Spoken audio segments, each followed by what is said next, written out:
Sure, I'll start Hi. recording first. Yeah. Hi, Doctor. Hey, Grace. Hi. So you want me to share screen or someone else? I'm No, sharing no, this. wait. Jennifer is Oh. going to be sharing screen first. Oh, okay. Your session is not yet. Okay. Okay, can it be Looks seen? good. Looks good. So I'm going to start the live now. All right. Then please go to Facebook and so see whether it comes out or not. Yeah. Sure. Oh no. Oh wait. Why? What has happened?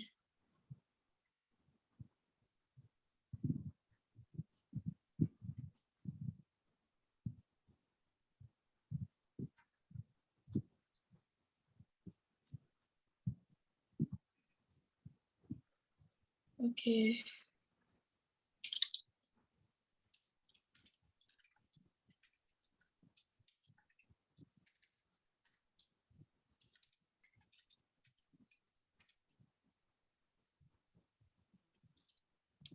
Dr. Golda Mowe is in the waiting room. Should we? Yes.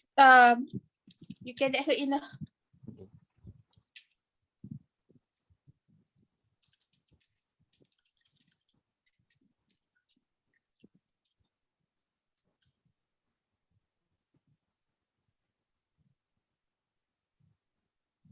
So it's setting up. Just let me know when you see it. Yeah.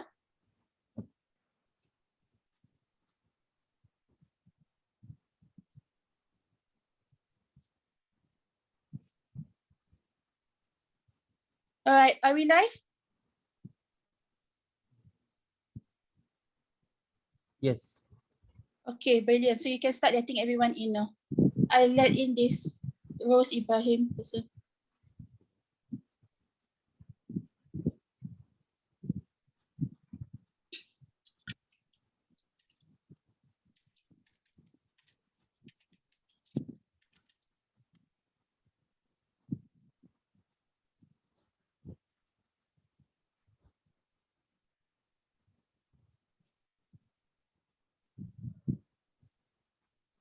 Okay. I wonder if you want to like play some music while we wait for people to come in. Hi Golda, nice to see you here. Hello, nice to see you. By the way, I think you have a Facebook link or something because there are some people who asked about that to me today. Yes, Facebook Live is live right now. So do you want the link? Oh, I can yes, give it please. to you. All right, hang on. I'll put it in chat for you, yeah? Okay, thank you. The link.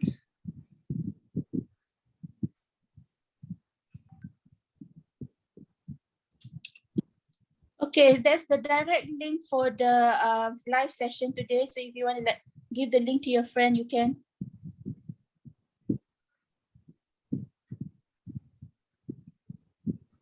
All right, Doctor. Thanks.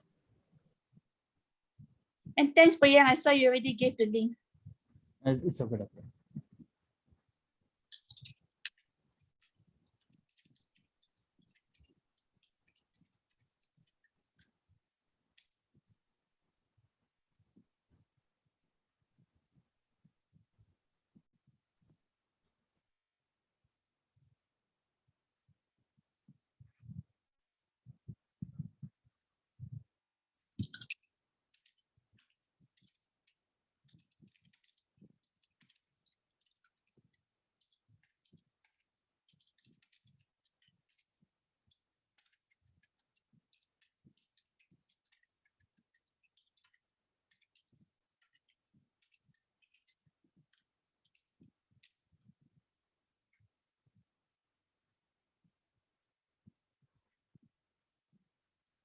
Okay.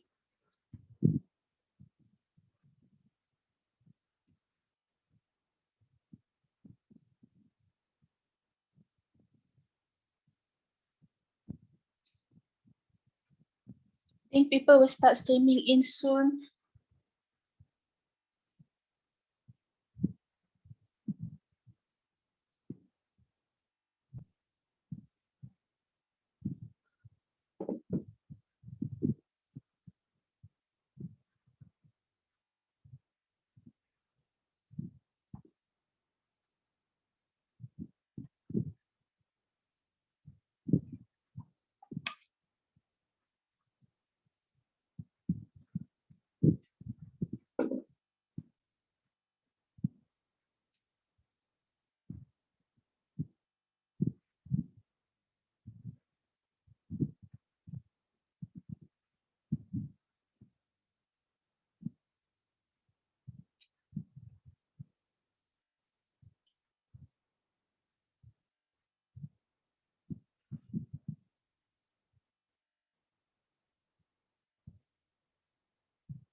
Welcome everyone. We are starting at about 8 sharp, so get comfortable. If you want to introduce yourselves to us, please, by all means, use the chat function to introduce yourselves.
Hi, Paul. Hi, Adifitri. Hi, Darcie. Glad to see my roundtable people are coming in.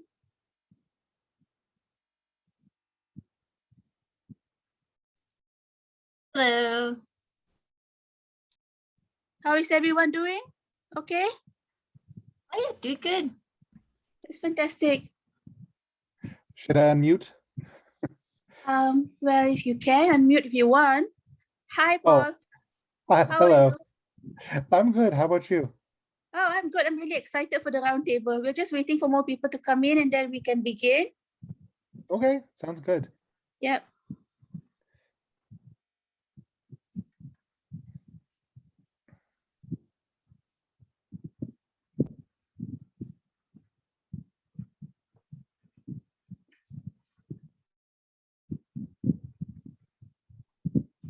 Let me know if I should turn on my video too. I don't know. I haven't done one on Zoom yet.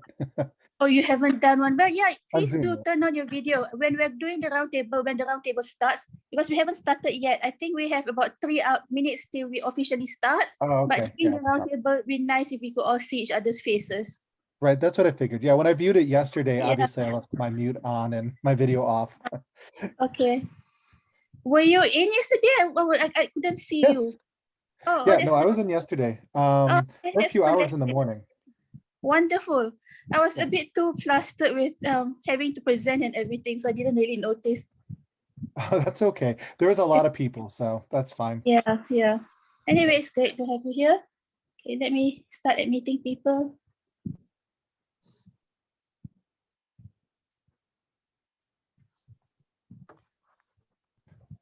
Okay.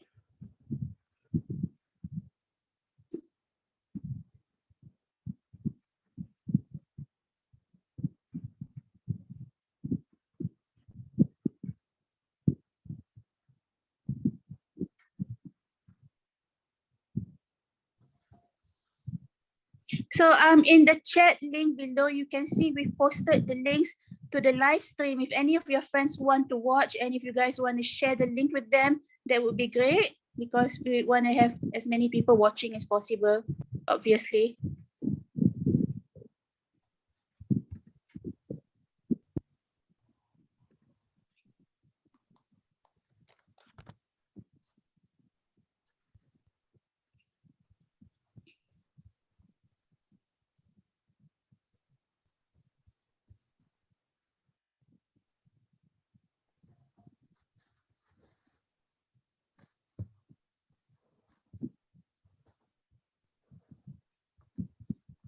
Hi, Selena.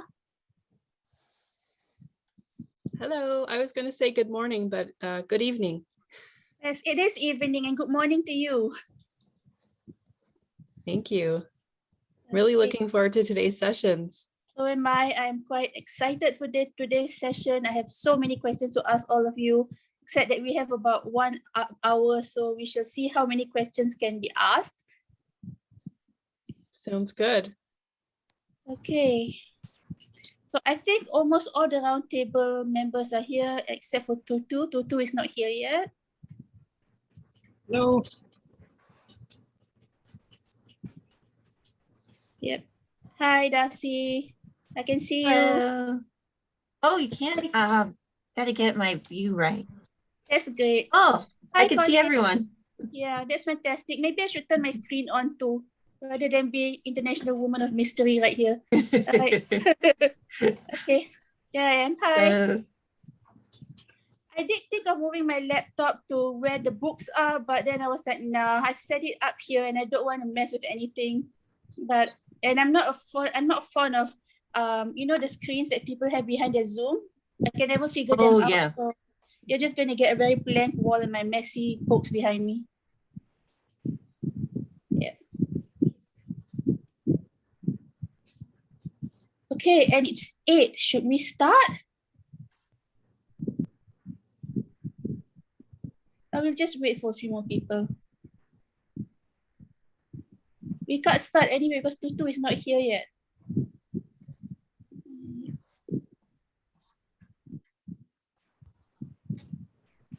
Hi everyone who just came in. In case you've noticed, we've placed in chat the links to the Facebook Live. So if you want to share the link with anyone, you can. And while we're waiting, if you want to use live the chat at any time to introduce yourselves, please feel free. I mean, we want to know where you're coming from. So let us get to know you. Just post in chat who you are.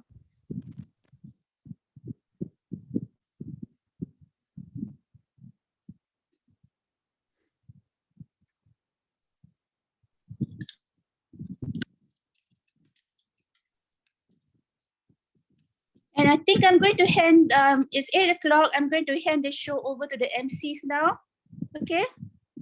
Because you have to introduce people and everything.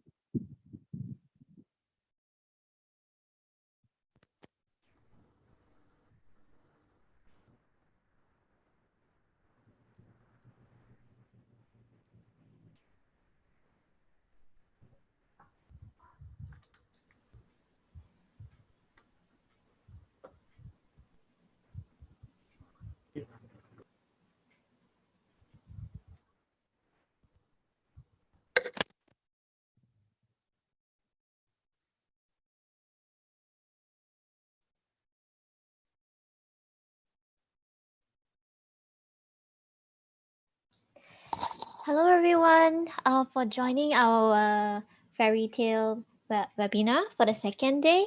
So before we start, I would like to pass the mic to our MC, Shahira or Rebecca.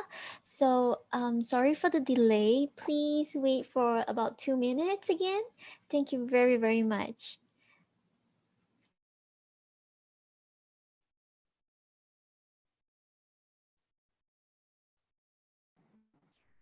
Hi, everyone. Sorry for the slight delay. So welcome to all present. We meet again today for day 2 of the Fairytales Salon, Series 2, Fairytales and Folktales in the Anthropocene, Climate Changes, Indigenous Narratives, and Global South Perspectives.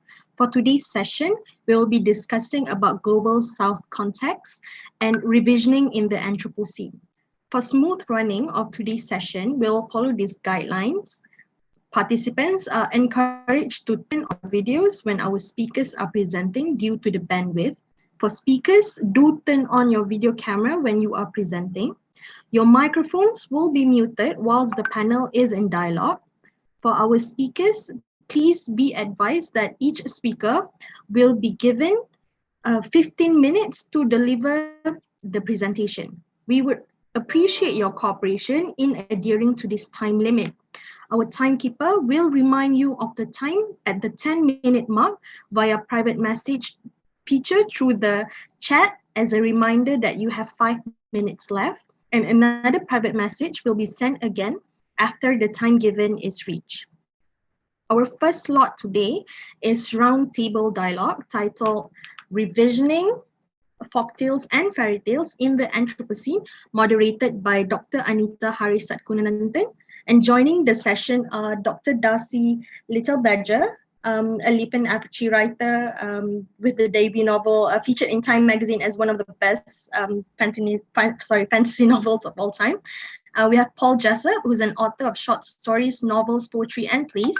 His work plays with genre forms, embraces magical realism and surrealism, and challenges our assumptions on what fantasy and science fiction is and how it works and how it relates to reality. Golda Mowe, a writer from Malaysia who writes about the Iban people of Sarawak. We have Eileen Gunnel Lee, a writer and educator, a recent PhD in literature and a general logophile. She has stories published in or forthcoming from Nightmare Magazine, Escape Pod, Salon Quarterly, Fusion Fragment, and others. Datin Tutu Dutta is the author of 8 books, including Timeless Tales of Malaysia, 8 Treasures of the Dragon, and the middle grade series, The Jugra Chronicles. We have Adifitri Ahmad, who is the creator of Taubat Si Tanggang and has also designed and illustrated for clients such as Volkswagen, Proton, and Viking Tires. In his spare time, he indulges in creating comics and fan art made available online. Please welcome.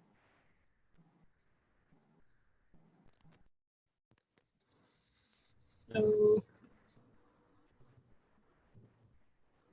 Hello everyone. Welcome to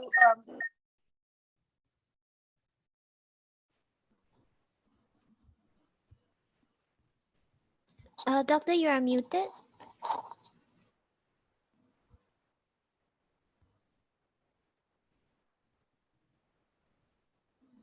Sorry about that. Hello, everyone. The problem is that I'm actually using 2 devices to connect to this session, one for the microphone. So, yeah. Hello, everyone, and welcome to the roundtable on revisioning folktales and fairy tales in the Anthropocene.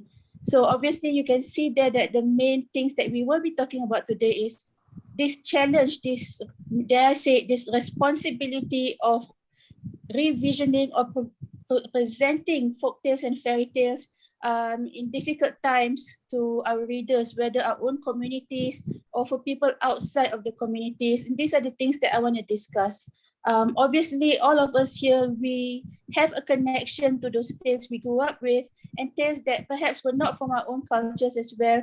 And the responsibility of how to portray these stories and how to transmit them is part of what I want to discuss today. And I did tell you guys in email that it would be slightly less formal, as in, because I think all of you here know me more as Nin than as Anita, Satkunananthan. So I'm talking to you as a fellow writer.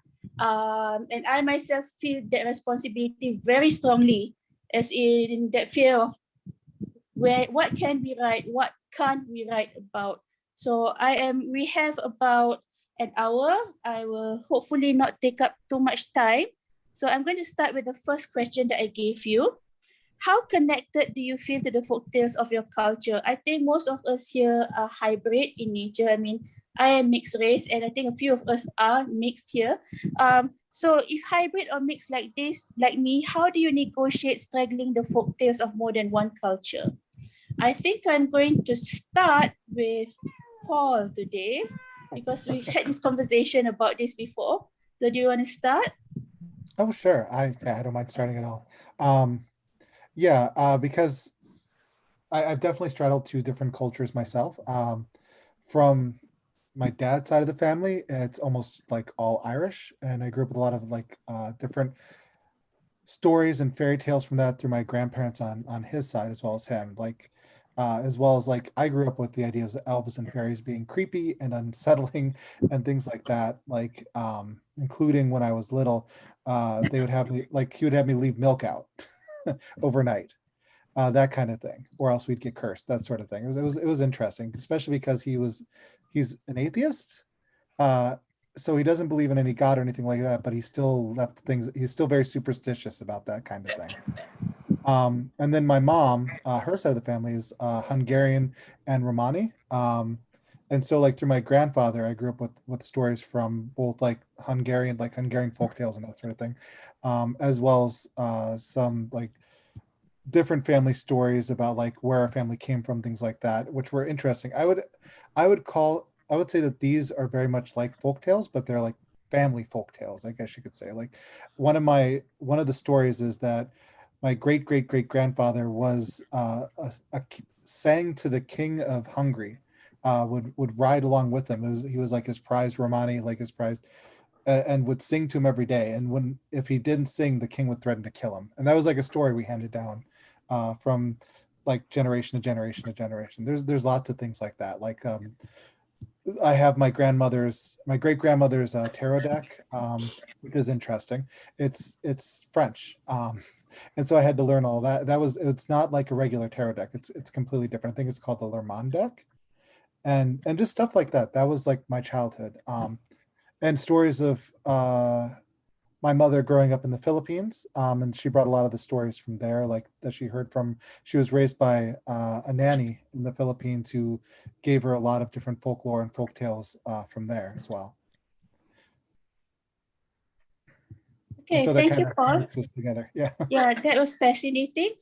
So the next person I want to ask is Adifitri. How do you connect to the stories that you kind of recreate in your Taubat Si Tanggang series? And you just had a new book come out, yes?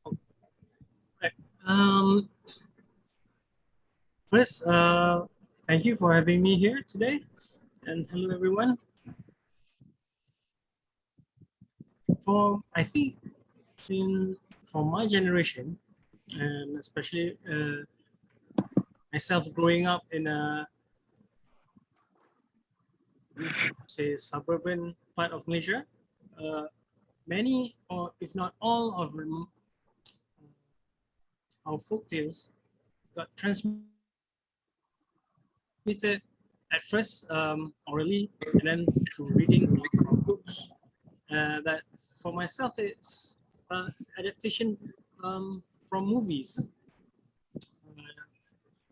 I have to say that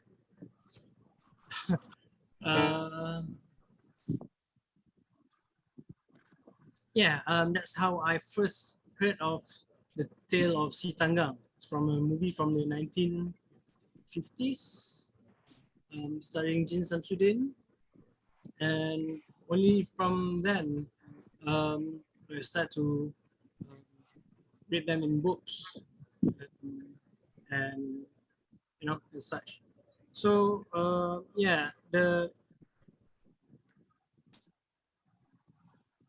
for me, the traditional way of transmitting stories or folk tales has been somewhat taken over by cats. My cat. Sorry, you guys. It's not a webinar. There's no cat interrupting it. So we are official now. I've already made here. So as I was saying, part of the role of transmitting stories, folk tales, is partially taken over by the cinema, at least from where I'm from. Okay. Yeah, I think a lot of us were influenced by the cinema and by television in our revisionings. I think, like, for me, the story of Orang Minyak, I saw it in a Piramli movie first. And I think for our generation, that's true. And how do you feel about your traditions and what you grew up with, Darcie? Yes, and I have to say I'm another person who, so I'm Lipan Apache, enrolled in my tribe, but that's all on my mother's side. My father is Irish American. And actually, when I think about my connection, I was raised culturally Lipan. So if you look at my stories, the things that I do, it's almost all derived from that upbringing. And actually, I would be less comfortable writing about, for example, Irish specific type things because I really wasn't raised with them. I don't have this intimate personal connection with them. But that's something, of course, I'm now wondering, like, should I look into this? I do think it's pretty cool that it ended up being like that, because traditionally Lipan Apache people, they're matrilocal, which means that when two people would get married, the husband would generally live with the wife's family and their children would be raised with the wife's family, around aunties. And so it's almost like carrying that on into the future.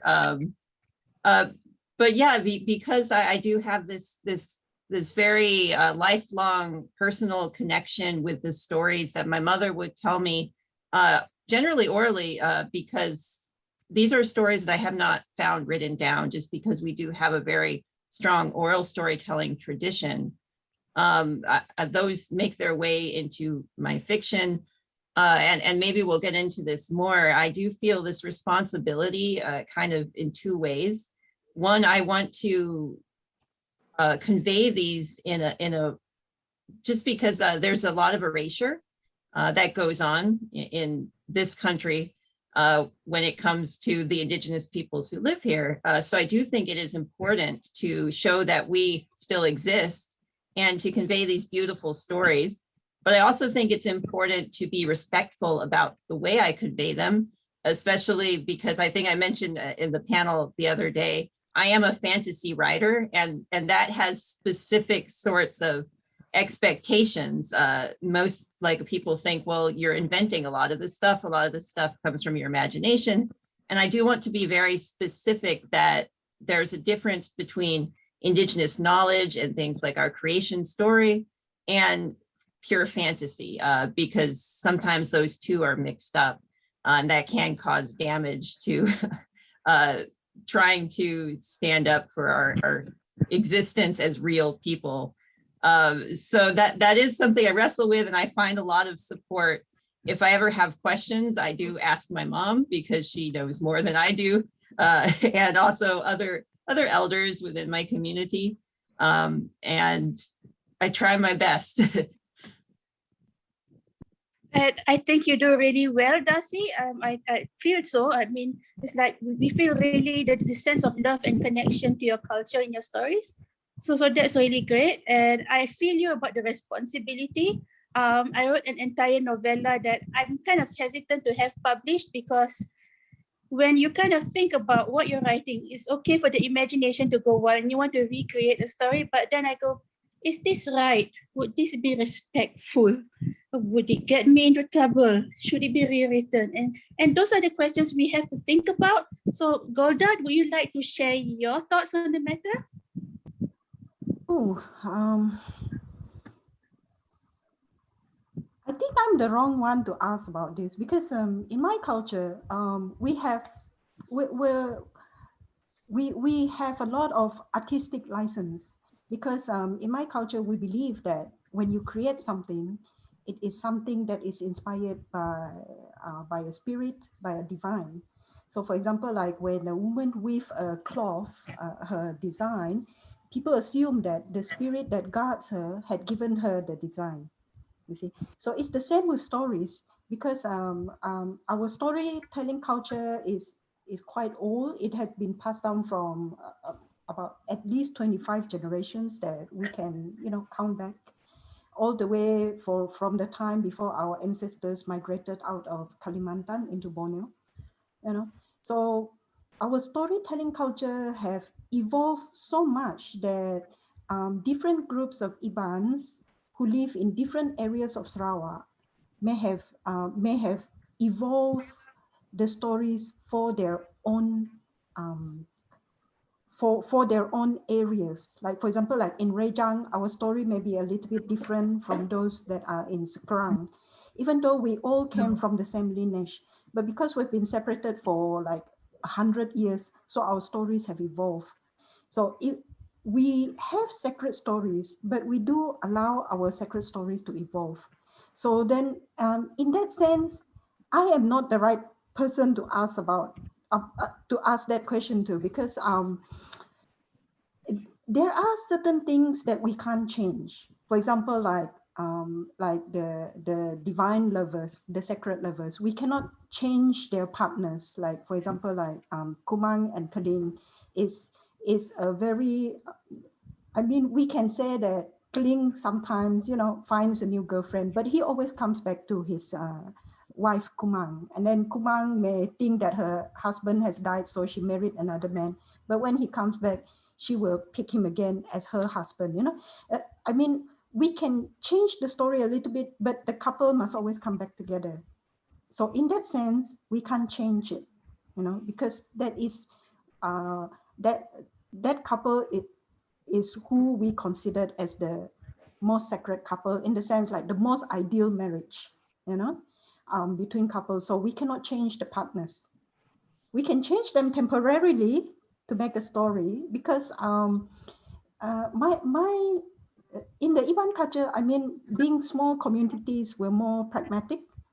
So in that sense, male and female relationship is not that it's not as fixed as other cultures, because of course we do not accept adultery. I mean, once a man is married to one woman, he is expected to stick to that woman. But for example, if he had gone traveling and he's been gone for like 2 or 3 years, people will just assume that he died, and his wife may marry a new man. So when he comes back,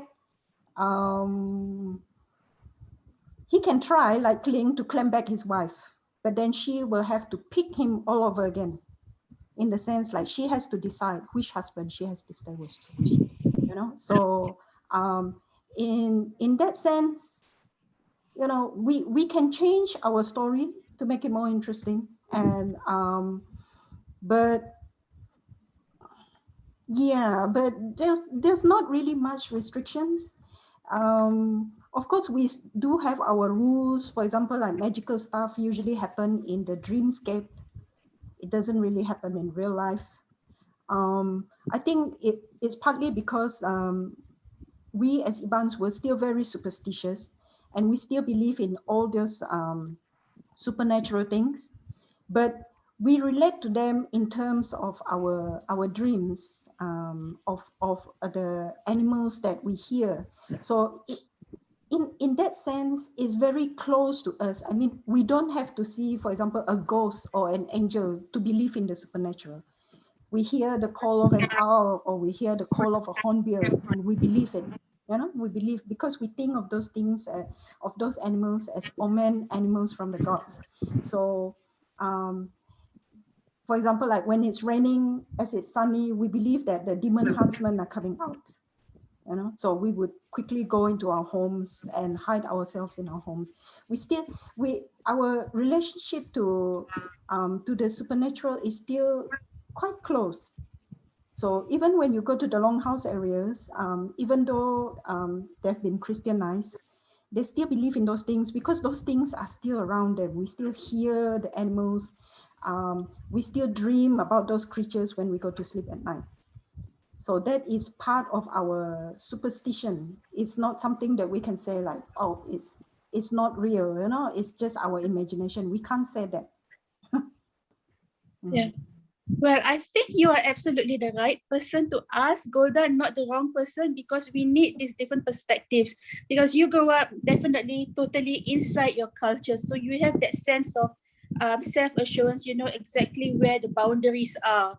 And I think for maybe some of us who are more mixed, I think the more hybrid ones, I think there are about 4 of us here, okay? We have to like negotiate those boundaries. There's a sense of, for example, the story I was mentioning was Putri Gunung Ledang. I have the sense of there's certain artistic license I can take, and there's certain artistic licenses I can't take because they involve the royalty in Malaysia. Right? I think we all know that. I mean, we don't have to say more than that. And we have those lines also, I think also in Native American culture, as Darcie would know, there was a big, shall I even mention it? There was a big controversy a few months ago. Yeah. Yeah. I was kind of on the outside of that, but Yes. I can say that depending on where you go, so Lipan Apache people, my people, as a storyteller, I have a lot more freedom than other Indigenous groups. Yes. So it becomes very complicated because I know there are some groups where people say you absolutely cannot publish anything involving these specific stories. Other groups, it's like there's a division between people, and there's people with a more traditional mindset who say, oh no, you can't be writing fantasy. And then other people are saying, oh, well, of course you can. It's a thriving, evolving culture.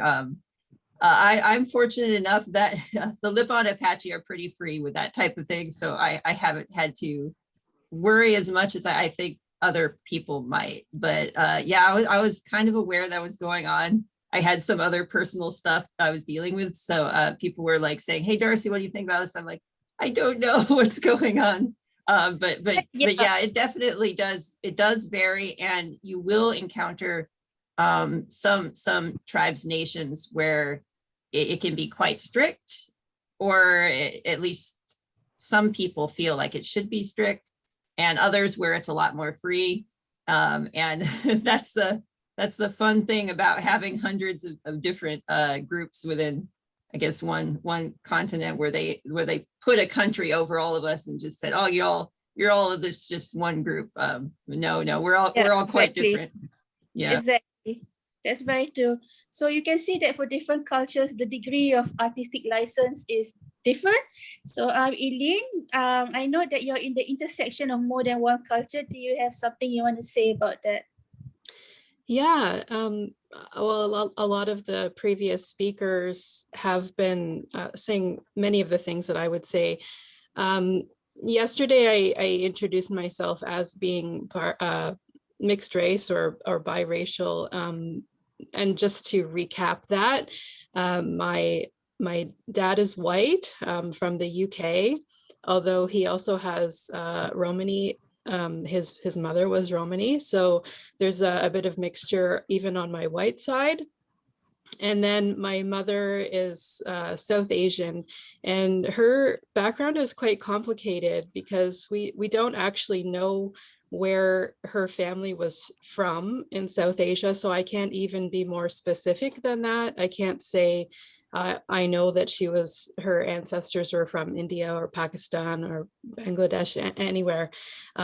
Her family was living in Zimbabwe in the British colony of Rhodesia at the time. So even her culture is quite mixed, and the culture that was passed down to me is quite mixed. So my mother has passed down stories and also I would call them folk ways, so like ways of preparing food, ways of keeping house, that sort of thing, that are really mixed with British, which was the dominant culture, and everyone living within that colony who had aspirations to, you know, comfort or success would try to emulate British culture.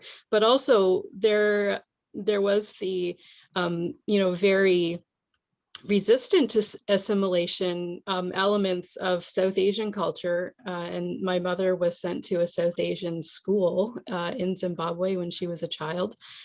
And then also, you know, the indigenous Shona culture in Zimbabwe weaves its way into some of the stories that have been passed down in my family.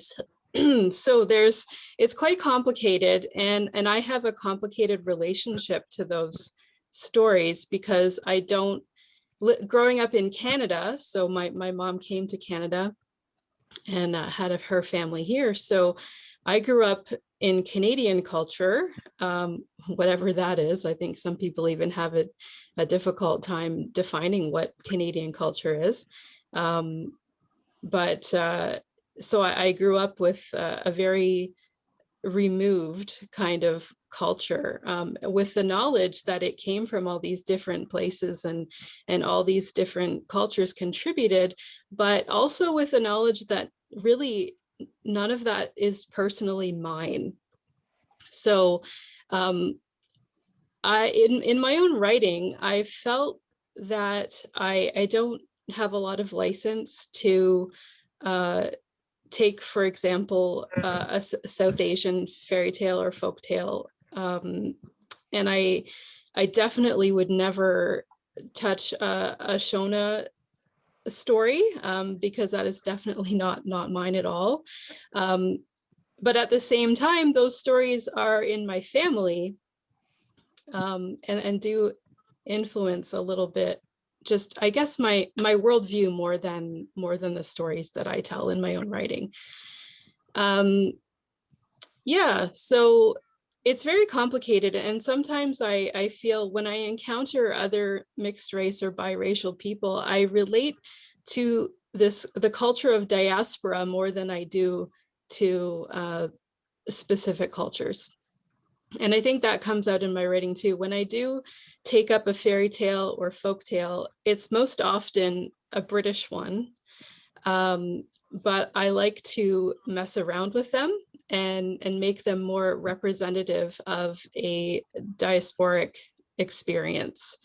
And so often when I'm telling a story and using folk tales or fairy tales, I will use them in the service of diaspora, in the service of racial justice, for example, equality.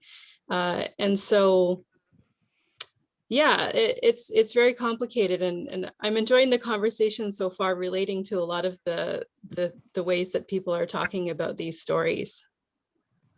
Yeah, thank you. I also actually relate more to the culture of diaspora. So I love that you brought it up, that idea of writing from the liminal spaces. I think a lot of us, when we revision folktales, we're looking for that liminal space between cultures. Where do we come in?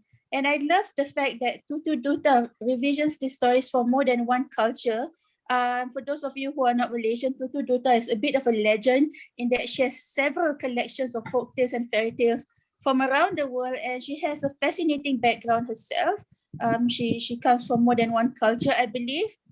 So do you want to talk about that, about how you connect to the stories that you grew up with, and what caused you to want to collect all of these stories, Tutu? Thank you, Nin, and sorry for being late. I thought I was on at 9. Okay. Okay, yes. Okay, you might think that I have one foot in Malaysia and one in India, but in fact, the folktales that I actually know would be the folktales I heard and read about when I was young. So this is because I grew up in a multicultural and multiracial society. And so I pick these things up like it's a hodgepodge from many cultures, and especially from Malay culture, I think probably from the movies and books that I've read when I was young, and a bit of Chinese, some from India as well. And as for my own background, my father is actually Bengali, but he was born and raised in Burma. That was like before World War II, and when the World War II broke out and he had to leave the country and return to India, to Calcutta, where he studied medicine. As for my mother, is actually from the northeast of India, which from a hill tribal group known as the Zo. For a long time, actually, I didn't know that because she spoke Bengali and was quite assimilated in this culture, so she herself didn't know exactly which, she would tell us folk tales about from her village and from her land, but she herself actually didn't know which tribe she came from until I went to India some years ago, and I met my cousin who's who sort of explained things to me. Now we belong to this tribe and this is our ancestral home and things like that. So that's how I picked up. But the stories I write about is actually not from my mother's, not actually from my mother's culture or even from my father's culture. It's because I do a lot of research. I'd rather be more research oriented. I'll read books and find out variants of different stories before I retell them. But I think this cultural background does influence me because even though I've got no background in farming or anything, I grew up in a city. I have this fascination with rice fields, with forests, especially with bamboo groves, I think from my mother's story. So this make an appearance in quite a bit of my retellings. Yeah, I think I remember I published one of those bamboo stories in Tuancy. Right. Okay. So, yeah. Yeah. I think that story has its origins in both Indonesia and Malaysia. Yeah. And yeah, the Bamboo Princess, and the interesting thing about this story is there's also another story like this in Japan. So it interests me to make a comparison. For example, why this story it appears in Japanese culture and also in Malay Indonesian culture. So this kind of things are very fascinating to me. That's great. Yeah, okay. And I actually don't see any problems with about straddling the folktales or more than one culture in my work. For example, several folktales span many cultures. And the story of the Malay Cinderella, Bawang Putih, Bawang Merah, I think it's mentioned also in this, probably in a paper to be presented soon. It's known in Indonesia and Malaysia, and appears as, I'm not sure if I'm pronouncing this correctly, as Tam and Cam in Vietnam. It's quite popular. Yeah. And Ue and I in Thailand. This is the Thai version is quite horrifying. And they are all supposed to have originated in China as Yi Xian. So, and the Chinese version is closest to Charles Perrault's French version. So and also similarly, the story of the fairy maiden and the cowherd, sometimes it's the hunter or the farmer. So they appear in cultures from all over, from China, Japan, Korea, to Philippines and Malaysia, and I think even among the Ibans in Borneo, Golda will know about this. So maybe we have more things in common. So I don't, maybe I should should be a bit more careful, but I'm interested in everything. So I'm willing to, you know, read up and make comparisons and maybe come out with my own version. And your insights have been valuable, Tutu. I mean, as far as I'm concerned, I really enjoy reading your versions of the stories. Okay, So thank you very much. I'm going to move on to the next question now, because we've taken up a bit of time now. So the next question is directly related to the Anthropocene. I'm going to give the Oxford Dictionary definition here for everyone who doesn't know why is Nin always talking about the Anthropocene. So Anthropocenic studies is really fascinating to me.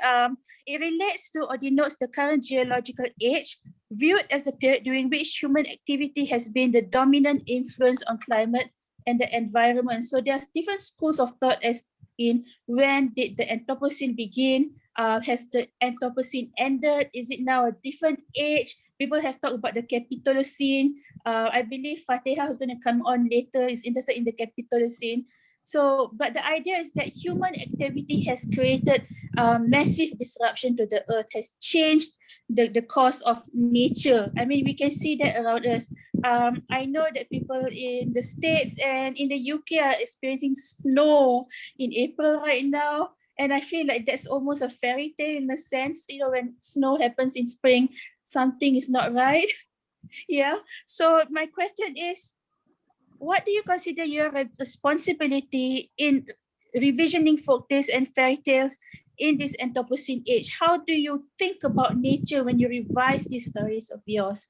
And for this question, I'm going to go back to Adifitri now, because Adifitri, your Tabat Si Tenggang series has a lot of nature imagery in it. Si Tenggang himself is a rock. It's essentially made out of stone, yes?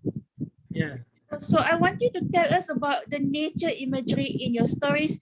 Do you think about it at all in relation to the destruction of the environment? And how do you revise these folktales in your graphic novels?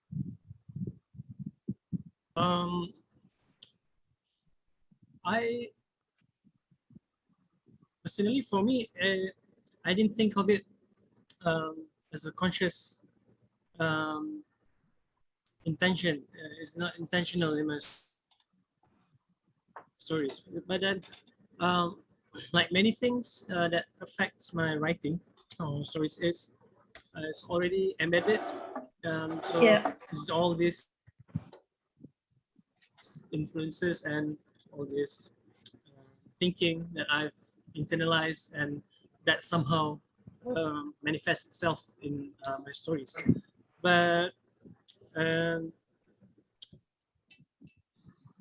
one example that I think that can illustrate this idea clearly is in the third installment of the Tabat Si Tenggang series. There's this idea that everything in the world is somehow connected, and it's through this connection that Tanggang learns how to use that connection to achieve his goals, or rather like help him in his mission to search for his mother in that story. So yeah, because a lot of the in the story, if I reflect back on it, there's not much direct interaction or between man and the environment. But the environment does play a part. For example, in the first part where Tanggang becomes trapped among the roots of a tree. Otherwise, he would be carried away in the stream. So that, in a way, shows that the environment actually plays a role in in forming the stories. Yeah. So for me, it's more indirect relationship, but yeah, it is there. So yeah. Yes.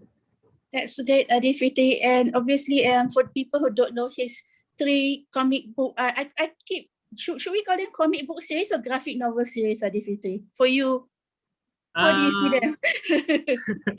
I've seen them referred to as both.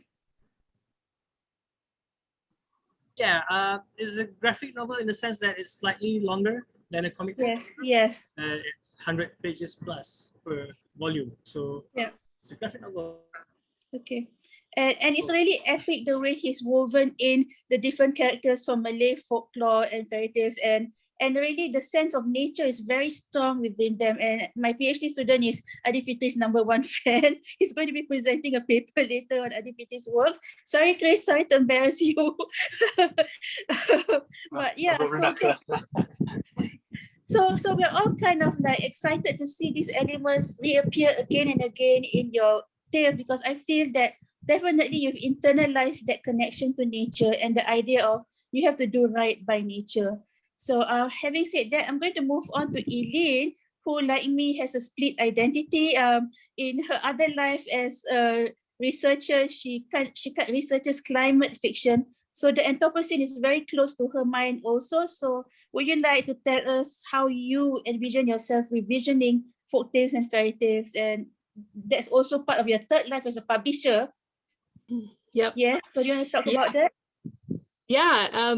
So I started off pretty invested in an identity as a science fiction writer exclusively. So when I first started taking my writing more seriously and intending to write for publication, I was writing exclusively science fiction. And at that time, I wasn't writing exclusively climate fiction, although nature always comes into my stories. I think probably because I was raised in a rural area and was always close to nature. So that's how I want to express that experience through bringing nature into my work a lot. But when I started writing a lot more climate fiction, it was definitely in response to the research that I was doing on ecological feminist science fiction. But what I found was that as soon as I started writing with the intention to talk about environment, to talk about the relationships that we have with our surrounding ecologies, or the relationships that we don't have and maybe should have, all of a sudden I found myself turning more seriously to fairy tales and folk tales.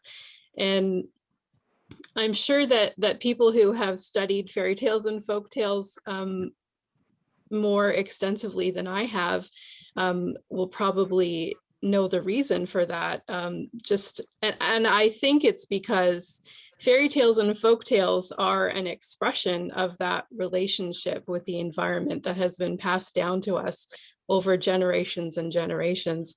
And expressing that relationship has become more difficult for a lot of people in this modern age, when we are a little bit more, or maybe a lot more, disconnected from our ecologies. So yeah, when I started writing climate fiction more seriously, that's when fairy tales and folk tales started coming into my own writing. And then, of course, Nini mentioned my work as a publisher, which really does seek out and publish work that intentionally brings in folk tales and fairy tales in order to address climate change. And the reason for that, even in a book that is science fiction or more future focused, I always want the works that I publish to connect, to past ways of knowing the environment and bring those ways of knowing into the future. So for example, just to give you a more concrete idea of what Stelliform Press is doing in terms of fairy tales and folktales, I have this. This was our first book, Depart by Sim Kern. And that book, the author Sim Kern is a Jewish writer, and Jewish folktale comes into the story quite prominently in the way that the main character grapples with his identity. So reaching back to those ancestral stories, the stories that are passed down or not passed down, and the main character has to do research in order to find out what his familial connections are. But these stories are always related to the future or the present relationship to environment. So in Depart, we have a situation where a hurricane has destroyed the city of Houston, Texas, and the main character is grappling with those family stories in order to find his place within this new world. There are other elements there that are quite interesting, but I won't get too much into that.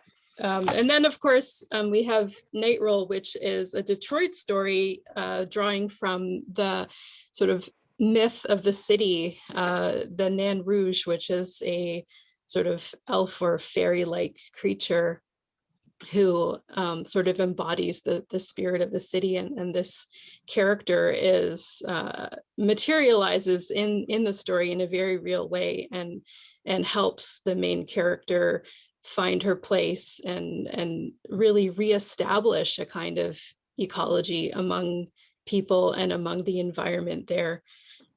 So yeah, that's the kind of work that Stelliform is doing, and definitely it is in response to this idea that fairy tales and folk tales can help us to fulfill our responsibility to this new world that is emerging. That's fascinating, Eileen. And it's in case you don't know, Stelliform Press is actually getting a lot of critical acclaim for the novellas and novels they've been publishing.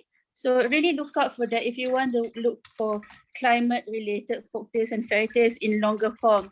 I'm going to move on to the next question now. I can't ask everyone the same question because of our time constraints, but I do want to look at very directly, do your revisionings consider nature and the environment? What about climate change and environmental destruction? So I'm going to move on to Golda now, who's written a few novels. So I'd like to hear from you.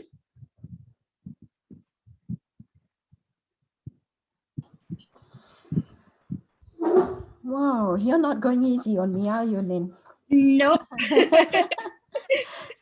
Well, a lot of my story is based inside nature, because when I was growing up, you know, I grew up in town, and we have this very small front yard and very small backyard. So whenever I visit my grandparents, whenever I go to the longhouse or to their fruit orchard, there'll be this huge place that I can roam, you know. And usually it drove my grandparents crazy, because these places are not exactly safe. I mean, especially in the fruit orchard, they practice a kind of permaculture in those days, in the 1970s. So they have all kinds of stuff growing in their farm. All kinds of stuff means all kinds of animals may come in, and I'm always getting lost inside there. So usually what my grandma would do would be to tell me all kinds of stories about monsters and demons that could eat me up. So for those of you who have read my book, you can guess where all those ideas came from. It's all from my grandma and from my great aunt. And you know, growing up in there, I can sense the difference between life in town and then life when I was growing up inside this environment where I can just walk out to nature anytime I want and feel absolutely safe. And the most amazing thing is that one thing that I've never experienced in town, even when I was in Tokyo with all those huge modern buildings. One thing I've never experienced is looking up and feeling like the world is perfect, because everything feels so fresh, everything is beautiful, and the tree in front of you is so huge, and you know it's alive. You know, so when I write my books, that is what I want to bring. That is the sense, that is the feeling that I want to bring. That was why my first character in Iban Dream was a warrior who was raised up by the orangutans, because I wanted to make him climb the trees. I couldn't climb trees when I was growing up, so I wanted to make that character climb trees and jump from tree to tree, because it's such Yes. a freeing and wonderful feeling. Yeah. I mean, so in that sense, I don't really deliberately try to tell stories about nature, but I couldn't think of any other story that is better than nature. You know? Agreed. Yeah, absolutely. I absolutely agree. For anyone who's thinking that, oh, we're going to run out of time, I actually mentioned earlier that for roundtables, we give an extra allowance. So we have a bit more time, don't worry. I want to ask this question of Paul also. What do you think the folktales, fairy tales, and myths of our different backgrounds tell us about our relationship with nature? Because again, with your works, there's a lot of nature imagery, both in your poetry and in your fiction. And I've read your poetry as well, by the way. So, Oh, thank you. Thank you. I actually love it when people mention my poetry. I don't write as much of it as I would like, but you absolutely should write more. Yeah, well, it's a thing where I need to, each poem takes me about a year, a lot of thinking. So it's funny, the shorter something is to write, the longer it takes me to write it. And I think that's because each word becomes much more important then.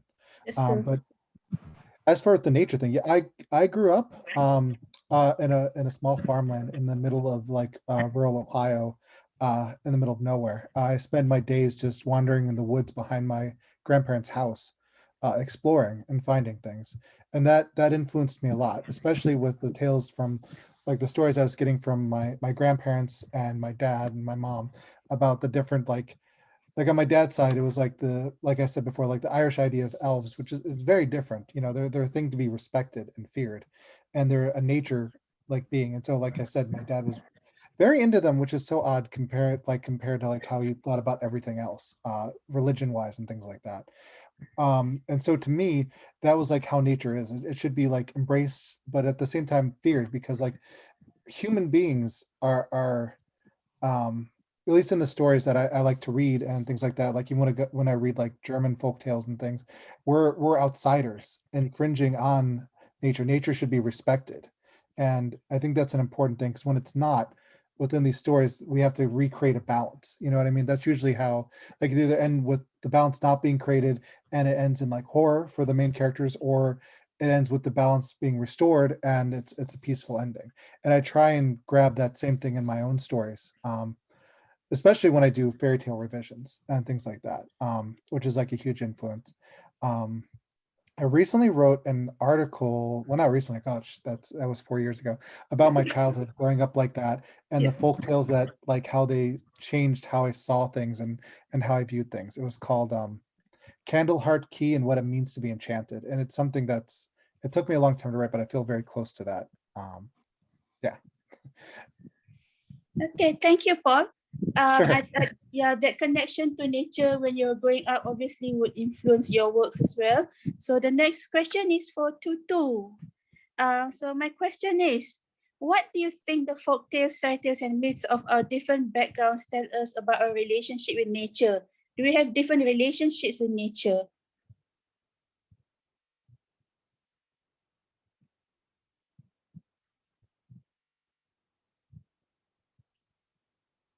Tutu?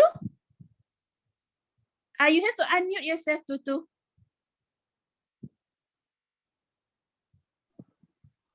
There you go. Okay, yeah. So,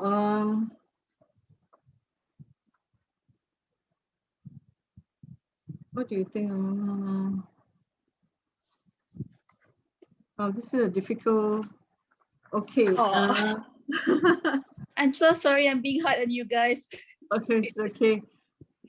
So my heritage would include stories my mother told me about my home about her home in Manipur, India. And I think I mentioned earlier about, she tended to mention a lot about bamboo groves. I've mentioned that before. And while watching a documentary on the History Channel about the cycles of the bamboo plant, there was actually a documentary done on her, that part of India, the northeast, and it was mentioning about the cycles that bamboo plant play in the folklore of her people. So it appears, bamboos only flower, I don't know, once in 10, 20 years. And when it flowers, changes the whole environment. It's actually a time of plenty, but the thing is, rats tend to come and eat up all these flowers, and there'll be like a plague of rats. And after that will come famine. There'll be a time of famine because when bamboos flower, they die, and there'll be an explosion of rats invading houses and so on. So that had a huge impact on me. And of course, okay, and then the role of nature in my books. My latest book is The Blood Prince of Lankasuka. You can hear me, right? Yeah, so you're going to be reading that later, right? During our reading session? Yes, okay. So it's based on the legend of Raja Bersiung, which means a Fang King. It's an actual Malay legend about a king from long ago who developed an appetite for blood when he was served, I think it's spinach broth tainted with blood. In Malay, the word is bayams. So the blood actually came from the cook, according to this legend, who accidentally cut his or her hand when she was preparing it, and she didn't have time to do another batch, and So after that, but he liked it so much that he wanted all his food to be spiced with blood. So this merged with, I did some research on that, and apparently there was an 11th or 12th century king who could have been the world's first vampire. So his story first appeared in a book known as the Hikayat Merung Mahawangsa. So this was, it contained details of a royal genealogy of a certain royal house of that state. And it mentioned that the name of this king was actually known as Raja Bersiung. So intertwined in this story are all the other features of this bygone era, like animistic rituals such as appeasing the rice spirit, and also appeasing the guardian of the jungle whenever you enter the forest. So even today, this is mixed with our superstitions and beliefs, such as asking for permissions. So I believe even today when we enter a forest, we have to ask for permission to enter, and we don't pluck any flowers or fruits without asking for permission. And people always say we have to be humble. So what happens if we are not humbled, Yes, too. So okay. Yeah, I'm going to mention another book, not written by me. So this is known as The Death of the Dragon God Lake. Dragon God Lake. It's actually a work of non-fiction by an anthropologist, Sarah Crabtree, and based on Lake Chini, a lake in Malaysia, which indigenous people living in the region believe it's actually the embodiment of a naga or dragon since ancient times. So the folklore myths tie the people to the land and regulate how they interact with nature. So according to the writer, authorities actually demythologize or demystify this Naga folklore. Why? So that they can exploit the area without feeling any fear or guilt. That means they can mine and lock the forest and things like that. So they even built a small dam on the lake, believing that it will regulate the flow of water, the ebb and tide, and it will improve tourism, which is the main generator of finance in that region, but this actually led to the death of the lake. So it actually needed to like dry up during the dry season and to be flooded during the wet seasons. So, which people believe indicated that, when the lake died, that it's actually the death of the Naga, the dragon of Lake Chini. So ironically, the dying lake dragon has led to a decline in tourism, which was a sustainable source of income in that area. It's not like logging and mining, which is unsustainable. So I think what they felt was, according to the writer, they actually felt grief that, and even though they deny it, but they felt sad that and believed that the dragon had died, So, okay. I think the Yes, dragon that's is fine. definitely a metaphor for something there. Yeah. Okay. So, Definitely a powerful nature metaphor, because when you study the elements, the dragon represents an element as well. So we have about 10 minutes left, pushing it a bit there. So I'm going to ask you guys the last question, and we will go around each author to actually give you answers to that question. How do you think the oral tellers of those tales that you grew up with would react to the environmental destruction of today? And how would you continue those legacies? So again, I am going to move back to Adifitri, and we will move from Adifitri to Darcie to Paul to Golda, etc. Yeah.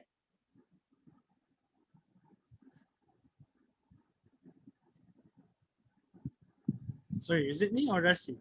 Yeah, you move your first. Oh, okay. No, because your audio dropped a bit for me just Oh no. So did you hear the now, question? so I didn't know. How do you think the oral tellers of the tales you grew up with would react to the environmental destruction of today, and how would you continue those legacies? Oh, okay.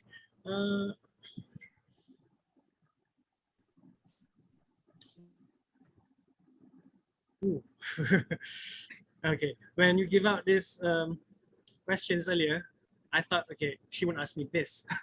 So I didn't think much about it.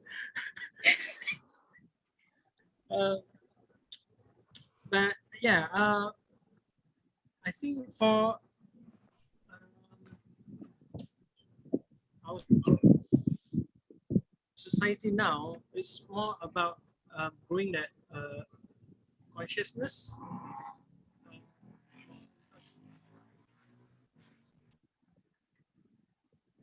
I'm sorry, my house is right behind a big road, so once in a while it gets noisy.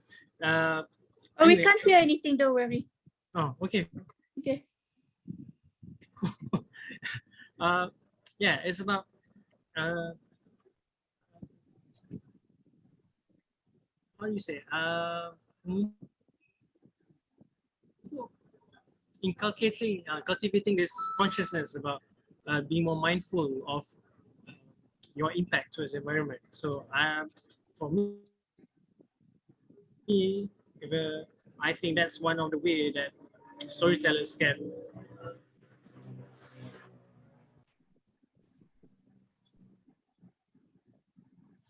help continue this legacy of being more mindful about your actions and That's very true, Adifitri. Yeah, that's one good attitude way. to the environment. Yeah, that's good. Darcie, would you like to give your answer? Yeah, and this is something that why I'm so glad I'm here, and why I think this subject, Nin, is so important. Because the thing about climate change in the Anthropocene is it's unprecedented in the sense that, so I'm a geoscientist who studied this. There have been times of glacial, interglacial periods in the past, but these temperature changes, these other changes occur over thousands and thousands of years. So for the first time, the amount of change in the past 100 years is just unprecedented. So we have storytellers who are having to deal with that, having to live through changes in the strength of hurricanes, in the amount of heat waves and droughts that their ancestors did not necessarily have to experience. But at least speaking from my cultural perspective, there is an importance not only on being connected to the past, but being connected to the future in the sense that many generations past our death are important. I remember as a student going to a philosophy class and a young man said, "Why should I care? I'll be dead." That's just inconceivable for us. So in terms of these stories and how I think maybe the past storytellers might have been adapting to the Anthropocene, I do think that they would think there's this responsibility to think of the many generations into the future and to incorporate these changes in a way that will help not only prepare them, but kind of inspire people to take action. And that's my quick answer. I'm going to wrap it up there since we're running out of time. But yeah, it's such a an brilliant important subject. answer. Thank you. I just because we had to work within a 3-hour slot for both days, I just wish we could have more time to talk about these things. We might think about it for the future. Paul, you want to go next? Sure, I'll be very quick because we're running out of time. But I agree very much with what Darcie was saying. That was very spot on. I think that, like with the stories that I was raised on, and of course later on in life, like when I was in college and stuff, I started reading more widely across like very different cultures, folklore. But I think that's absolutely correct. They would want to give us the responsibility to put forth and change things for the future, to think about and respect the future. I think that's absolutely correct. Okay. Next person. Brilliant. Thank you, Paul. And Golda? You're muted, Golda. There you are. Okay. Right now, I think the biggest issue is that more and more of our young people are moving away from the traditional languages. So for the oral storytellers, they're using very what do you call that? Very archaic language. So then the younger generation has a lot of problem trying to understand it. But then what I find is that some of those older storytellers are starting to have YouTube channels where they tell stories, and they try to modernize the way they speak. And I think it's really amazing. One of my favorite is Rumah Pandai Kita. They will put up these stories weekly. So those stories that they put up are for the younger Iban generation who may have problem with archaic languages. But in my case, I write in English because at first I thought of writing Iban stories for non-Ibans. But then a very interesting thing happened. I found that a lot of my readers are actually Ibans who have lost the Iban language. I mean, they're living overseas. They may be second generation, English or second generation American. And they'll write back to me and they'll say, "Thank you so much for giving me my culture back. Thank you so much for helping me understand why my father does this all the time or why my mother does this all the time." And I thought that was very interesting. Okay, I think that's really wonderful, Golda. That's great. I mean, you found a way to inadvertently kind of continue your heritage for your own people, and that's really important. Eileen? Yeah, I want to go back to this idea of what the tellers of folktales and fairy tales would think of the predicament we're in right now. And I think that they wouldn't understand it in the same way that we do. We have more of a global perspective, whereas they would be focused very much on their local ecologies. And I think that can be a lesson for us. Even while we understand that climate change and all the changes of the Anthropocene are global changes, we need to have that focus of those original storytellers and really look at our local ecologies and see what we can do in those local spaces. We absolutely need to push for bigger changes with our governments as much as we can. But in terms of what those stories can do, they can help us to connect with our local environments and I think really generate the kinds of feeling that we need to act as much as we need to make the kinds of changes that we need to make. That's really, really true. And I'm glad you brought up the perspective of what would a oral storyteller of the past think about what is happening today. They might think that, I don't know, maybe they might think that it's a kind of punishment. What is happening? Snow in April. I'm not there, but I've been looking at pictures of it. It's been freaking me out. What is going on? Definitely, Definitely some kind of You were saying, intervention Eileen? of the gods. Yeah. Yeah, precisely. I agree with Eileen and also you, Nin. Yeah, I think they'll be horrified at the lack of respect to nature, to trees and lakes and rivers, you know, about what is going on. And maybe it wouldn't surprise them to find out, you know, about forest fires and droughts and snow in April and so on. Yeah, and I think it's probably like inconceivable for them to imagine what's going on. So the thing is, maybe what we should do is through our stories, like try to by continuing with these stories, future generations, we hope that they will learn to continue, or rather more and more people will learn to respect nature through these stories. And I think that's a way forward. Okay. Thank you, Tutu. So that wraps up our wonderful roundtable. I need to thank all of you again for your generosity of time, for agreeing to come here for a roundtable that I felt is really important and really close to my heart. I look forward to hearing all of you read from your works after the academic sessions. Thank you so much. Thank you. Okay. Thank you.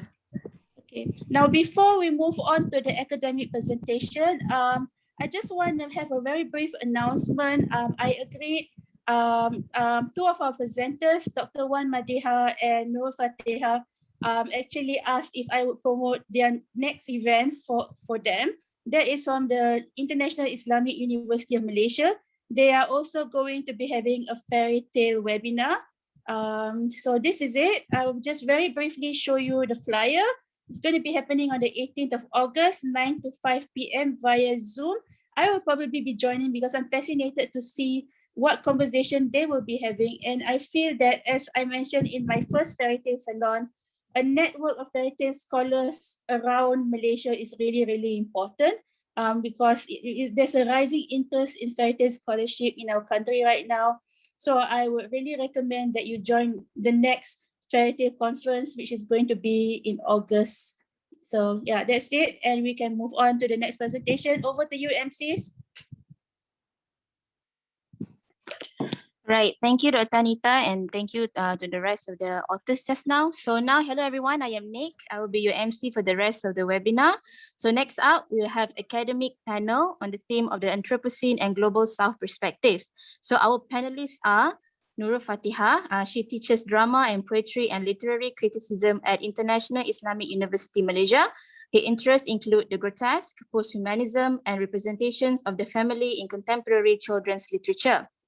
Together with Nurul Fateha, we have Dr. Nur Wan Madiha, an assistant professor of English at the Department of English Language and Literature at the same university, where she teaches courses on American and post-colonial literatures.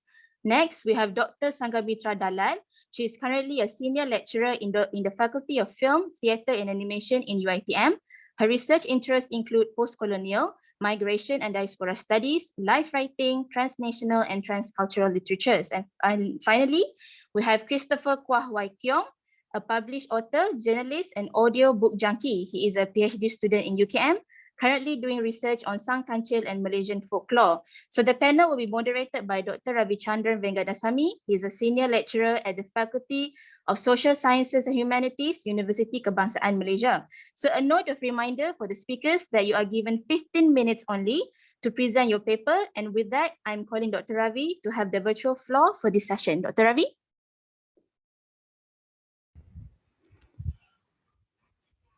Hello, can you hear me?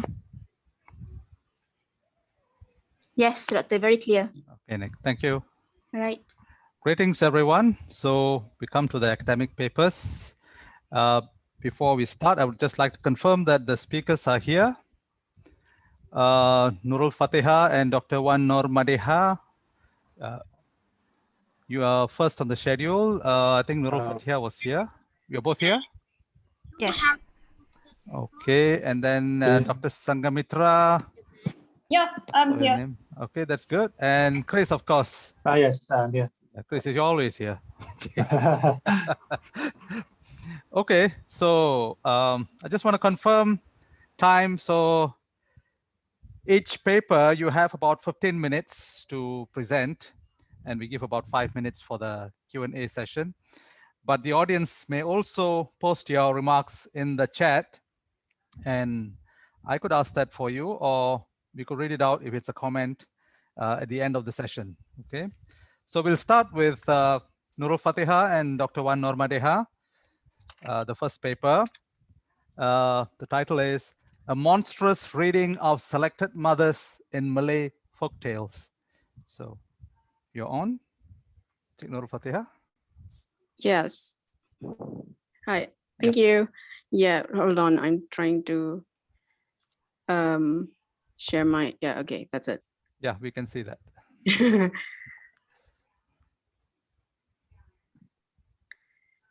Okay, hello everyone. It's nice to have you here with us today, this evening. Right, for now, my name is Nurul Fateha. My co-presenter is Dr. Wan Madiha. We will be speaking about a monstrous reading of selected mothers in Malay folktales. Now, our presentation is part of a longer research paper, so we will just be presenting one story today. Dr. Madiha is going to deal with that. I'll just walk you through the background of our research. Now, the rationale for this paper is that we realize that mothers often play a principal role in many oral traditions and popular cultures around the globe, as they often embody the archetypal, maternal, and the feminine. Mothers occupy, the figure of the mother occupies a complex, often ambiguous space within cultural imaginings, in which she is both glorified, the idea of good, and then vilified. They have a duality of nature.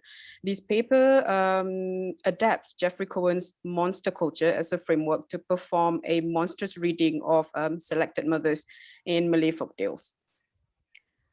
There's an increasing lack of exposure to Malay folktales among Malaysians. I'm not saying that we don't have the knowledge, it's just that our exposure to these tales is overshadowed by Cinderella, by Rapunzel, by Elsa, especially for children. Dr. Madiha, for example, is very concerned that her daughter knows Elsa, but has no idea of the Bawangs or the other figures in Malay folktales. So she feels that this study for her is both academic, professional, and personal. The lack of exposure on Malaysian Malay folktales at the international stage, despite sharing the same tropes. We're not saying that there's no exposure, but it's minimal. For example, when we were reading up on Cinderella stories, there's no mention of the Bawangs. There is one mention of the Cinderella trope story, an Javanese version, but no Malay version. So we are aware that there's an increasingly robust academic development on local folktales. So we would like to join in on that, and then also see what other people are saying and I'm thinking about this. And then we would also like to explore more tales of the indigenous peoples in Malaysia, which we are getting quite the plentiful via this webinar. What we are saying with this paper is, now for terminology and conceptualization, what we mean with monster is that there are 3 dictionary definitions, but we're zooming in on a thing of extraordinary or daunting size. We are looking at this one. This third definition is the crux of our paper, as we're thinking of the superlative behavior, such as a definitive curse that turns the child into stone. This is for Sitanggang, and a suicide by carnivorous rock. This is for the Batu Bela, Batu Betangkot. and then and how this behavior seals the mother's and also other characters' fate. We read this behavior as extraordinary feats that are not to be taken lightly, even as stories, as this behavior are the combination of so many factors, including stress, trauma, poverty, and personal disappointments. Now, we're also using the etymology of the word monster, which comes from Latin monstrum, which meaning that which reveals and that which wants. So this is, we took this from Cohen's monster culture. So putting these two together in this paper, this ongoing research, we're looking at what an analysis using Cohen's monster culture of selected mothers in Malay folktales can reveal and warn about how mothers are positioned in Malay culture, and ultimately about the culture itself, about the Malay culture. We have had a look into existing studies on Malay folktales, but mostly it's pedagogical. And then there's also, we are more interested, I think we're more interested in preservation efforts for Malaysian folktales. And this is one of the things that Dr. Madiha is planning for her future research project concerning Malaysian folktales.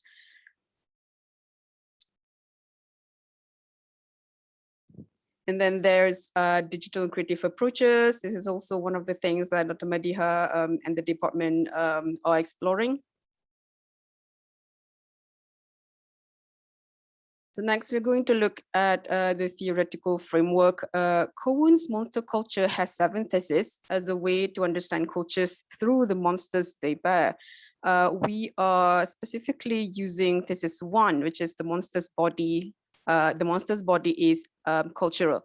We are looking at this as a manifestation of certain fears and concerns in Malay culture, and also as projecting a certain cultural moment of a time, a feeling, and a place which comprises certain fear, desire, and anxiety in Malay culture. Cohen's monster culture was designed for literal monsters like the Cyclops, the Banshee, and the Langsui. We took the liberty of adapting it for our research by using the other literal meaning of the word monster and by making use of the etymology, which I have previously discussed. We therefore position the selected mothers who they can be vengeful, they can be cruel, or they can be inconsiderate. But then we proceed to examine what do they in the stories actually reveal about certain aspects of Malay culture, especially the mothers themselves. Cohen's approach, the 7 theses, it is are used to understand cultures through the monsters that they bear. And here we are positioning the mothers as not the literal monsters, not as literal monsters, but via the superlative, extraordinary, monstrous behavior. What we do here is, as Dr. Madiha will present to you later, we analyze the portrayal of the mother's facial expressions, speech, and action. For this one, because the folktales are oral folktales, right? So we do what we can to have multiple sources, actually. So Dr. Madiha will be presenting on Sitanggang's mother, and she's using multiple sources to compare and contrast about the mothers. And interestingly, while she's looking at multiple sources, it's not increasingly monstrous, but it's increasingly revealing and warning of the Malay culture itself and of the mother herself. We also look at the way she is perceived by or interacts with other characters around her. And this could be children, this could be the spouse, etc. The narrative structure and how the plot has resulted in the mother's usually final monstrous behavior. Superlative, often dramatic, but also intimidating. We therefore analyze our monstrous mothers as an epitome of a slice of Malay culture, and we read their monstrosity, their grand, extraordinary final behavior, speaking volumes about not just their, but also the society's perhaps often unreasonable but persistent fear and anxiety about the many facets of being a mother. Dr. Madiha, I will be passing the floor to Dr. Madiha, and she'll be talking about Sitanggang, and then she'll be explaining about the other versions or maybe echoes of Sitanggang. So Madi, over to you. All right, thank you, Teha. Just before we resume the presentation, Teha, can you just maximize the slides, because I have excerpts that I want to show people, so it may not be so clear. All right, so hello everyone. So today we're presenting to you a sample analysis. So we're looking at the story of Sitanggang, or similar stories that have similar tropes such as Maling Kundang, Nakoda Manis, and also Cerita Megak Sajobang. So Sitanggang is arguably, in my opinion, one of the most well-known Malay folktales, along with stories like Bawang Putih and Bawang Merah, as well as, I think, Putri Gunung Ledang. So it's a story about, for those who are not familiar with the story, it's a story about a poor young man who ventures far away from home to make something of himself. It's more of like a rags to riches story, but once he becomes rich and he marries the daughter of a rich lord, and he comes back to his homeland, he's embarrassed by his humble roots, and he's embarrassed by his parents because his parents are poor. So he renounces his parents as strangers, and in retaliation, his mother, Sideruma, or in another version is Deraman, or I'm going to call her just the mother, curses the son, and he is turned into a stone, or I think in another version an eagle. So this story of Anak Derhaka, or unfilial child, is a popular narrative in Malay popular media. One can see the articulations of this story in print media, in films and TV series. There are also various adaptations and new work inspired by the tale, such as Muhammad Haji Saleh's The Travel Journals of Sitanggang, and also Taubat Sitanggang by Adifitri Ahmad. Now, there are many versions of this tale of the prodigal son, as mentioned by Muhammad Saleh, around the Nusantara region. Right, so a similar story appears in William Skeat's Malay Magic, called Cerita Megak Sajobang, which was well known among the Selangor Malays, about the prodigal son from the Sakai people. So while this tale is popular for its pedagogical narrative of filial piety and usually focuses on the actions of Sitanggang, or the son, this research shifts the spotlight to that of the mother in order to examine what is that her tale reveals to us about mothers, motherhood, and mothering in Malay culture. So we're looking at three texts here. Tanggang, published by ITBM, which is very pedagogical. It's published for children. We're looking at Cerita Megak Sajobang, which is described by William Skeat in Malay Magic, and also the film adaptation called Sitanggang, which was directed by Jamil Solong and released in 1961. Teha, next slide, please.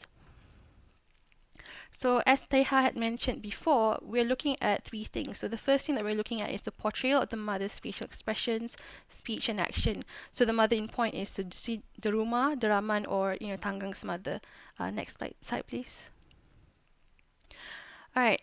So here you're looking at a few excerpts that I've gotten from the text. So from what we can see from these three different texts, the mother is often portrayed as a self-sacrificing mother. This is particularly emphasized in the 1961 film, where the mother is positioned as a single mother living in extreme poverty. Now, she is, she is often portrayed as someone who is, so focused on her son's upbringing that her sense of self and personhood are often overshadowed or obscured by this need.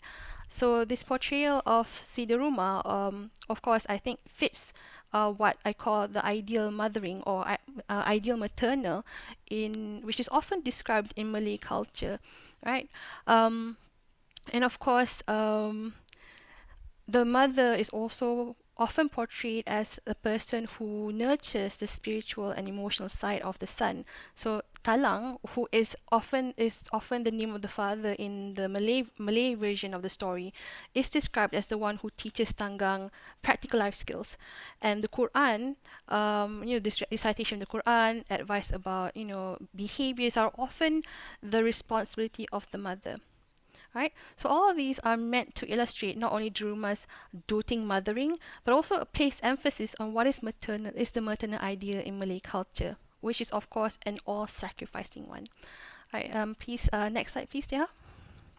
So the second thing that we're looking at is the ways Daruma is perceived by and or interact with people around her, such as her children, spouse, etc. So in a lot of the versions, we see the husband, which is often named Talang, but when there's not a lot of interaction with Talang, so a lot of her interaction is focused on her son and people surrounding her son. Right, next slide, please.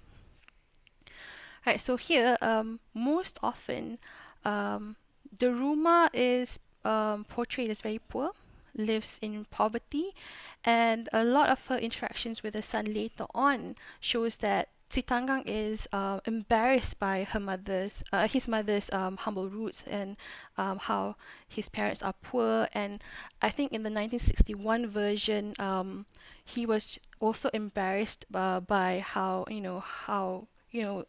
really unruly she had looked. Right, so in these kind of excerpts, you can see that the parents and particularly the mother is a source of embarrassment for Sitanggang. Right. Next slide, please.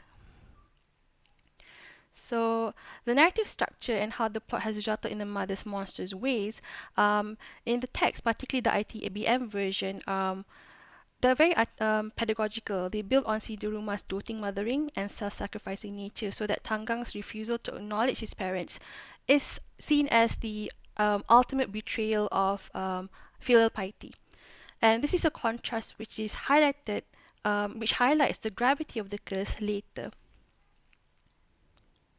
Right, so you can see here how the curse is articulated. So in Skeet's version of the Megat Sajobang, you can see that the mother, talks about, talking about raising this child, feeding this child, and of course you talk about the mother's, after the cursing, the mother, the mother's milk came forth from her breast, and the one from ITBM, states that Daruma saying, "Oh God, show your greatness to this ungrateful son."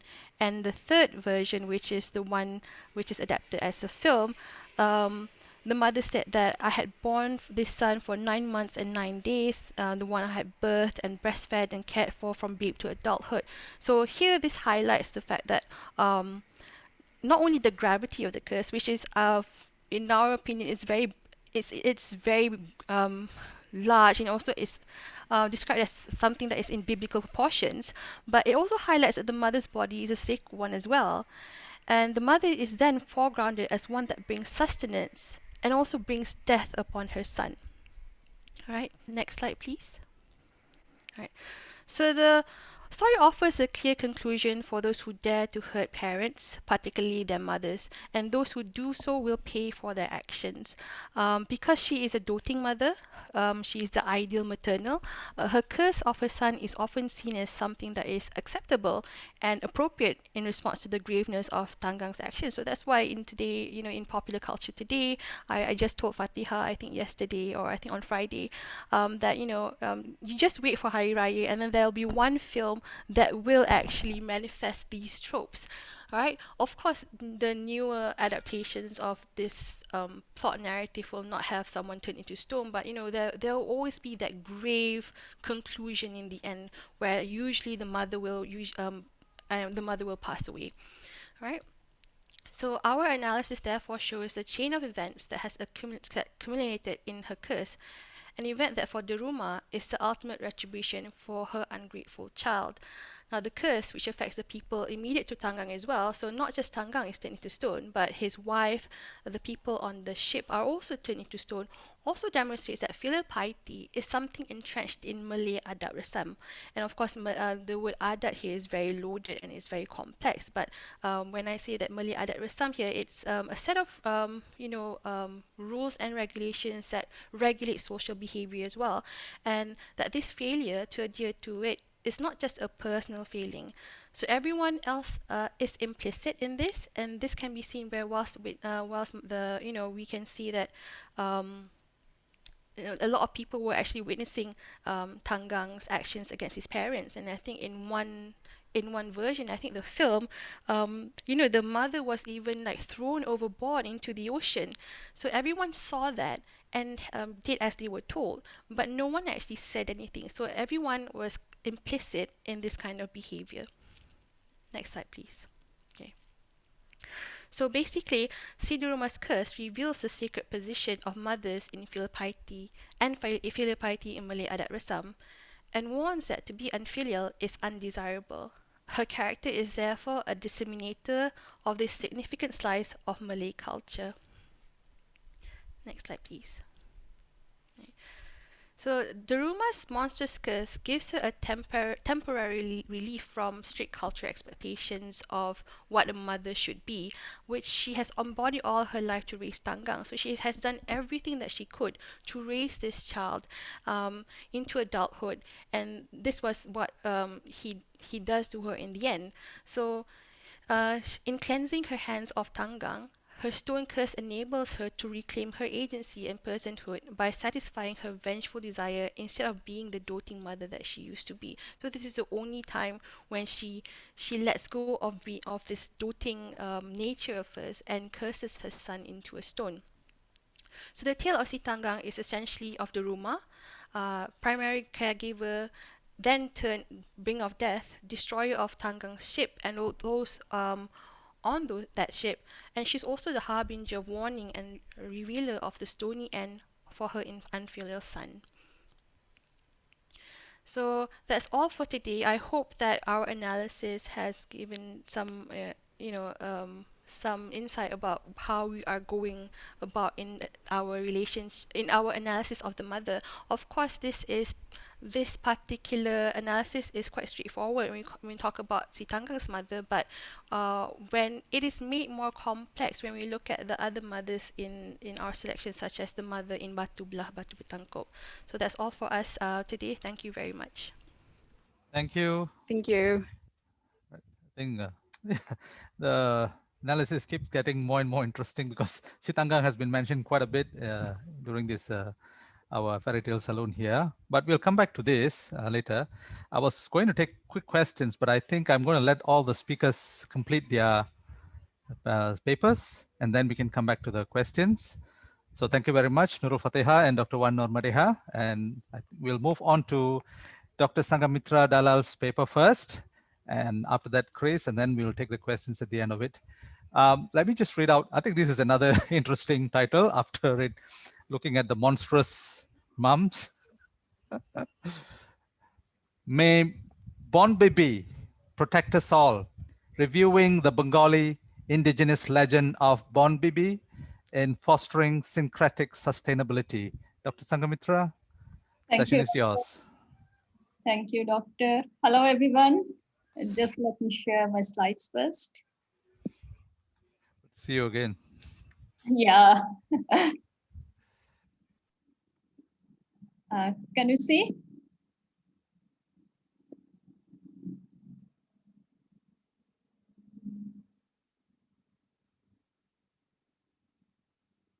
Is it visible? Yes, it's visible now. Oh, okay. It's visible now. All right.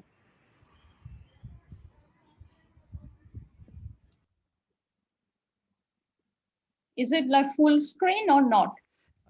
You could go to the presentation mode.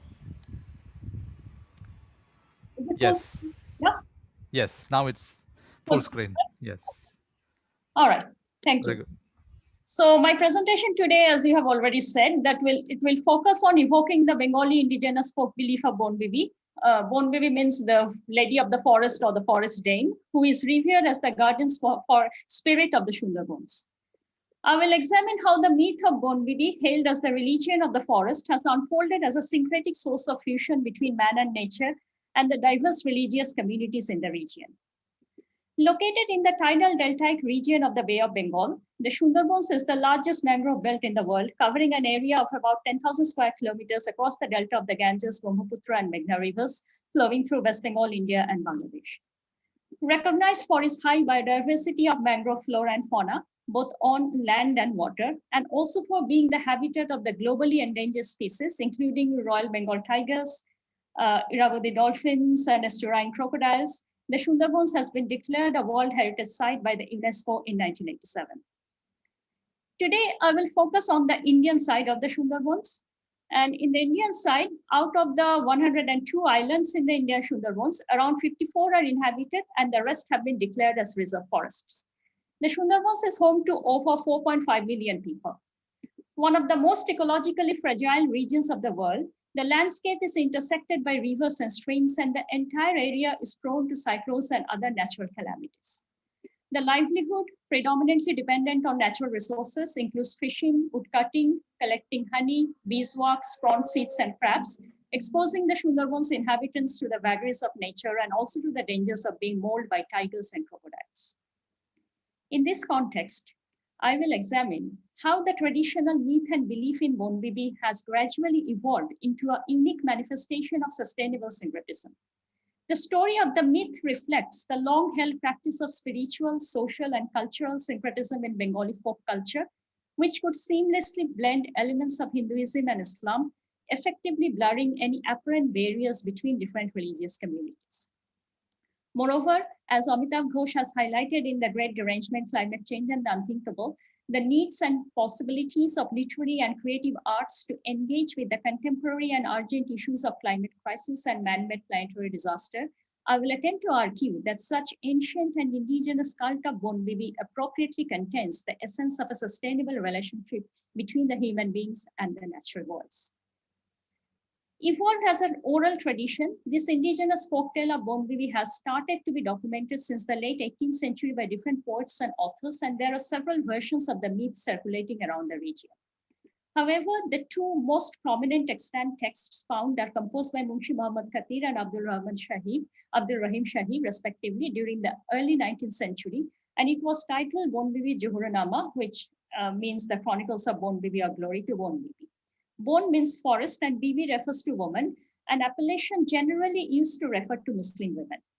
In short, the legend of Bon Bibi, which is usually divided into two parts, recounts how Bon Bibi, a daughter of a Sufi saint, traveled along with her brother Shah Jangoli all the way from Mecca to Hindustan and settled in the land of 18 tides, which was an alternative traditional name of the Sundarbans.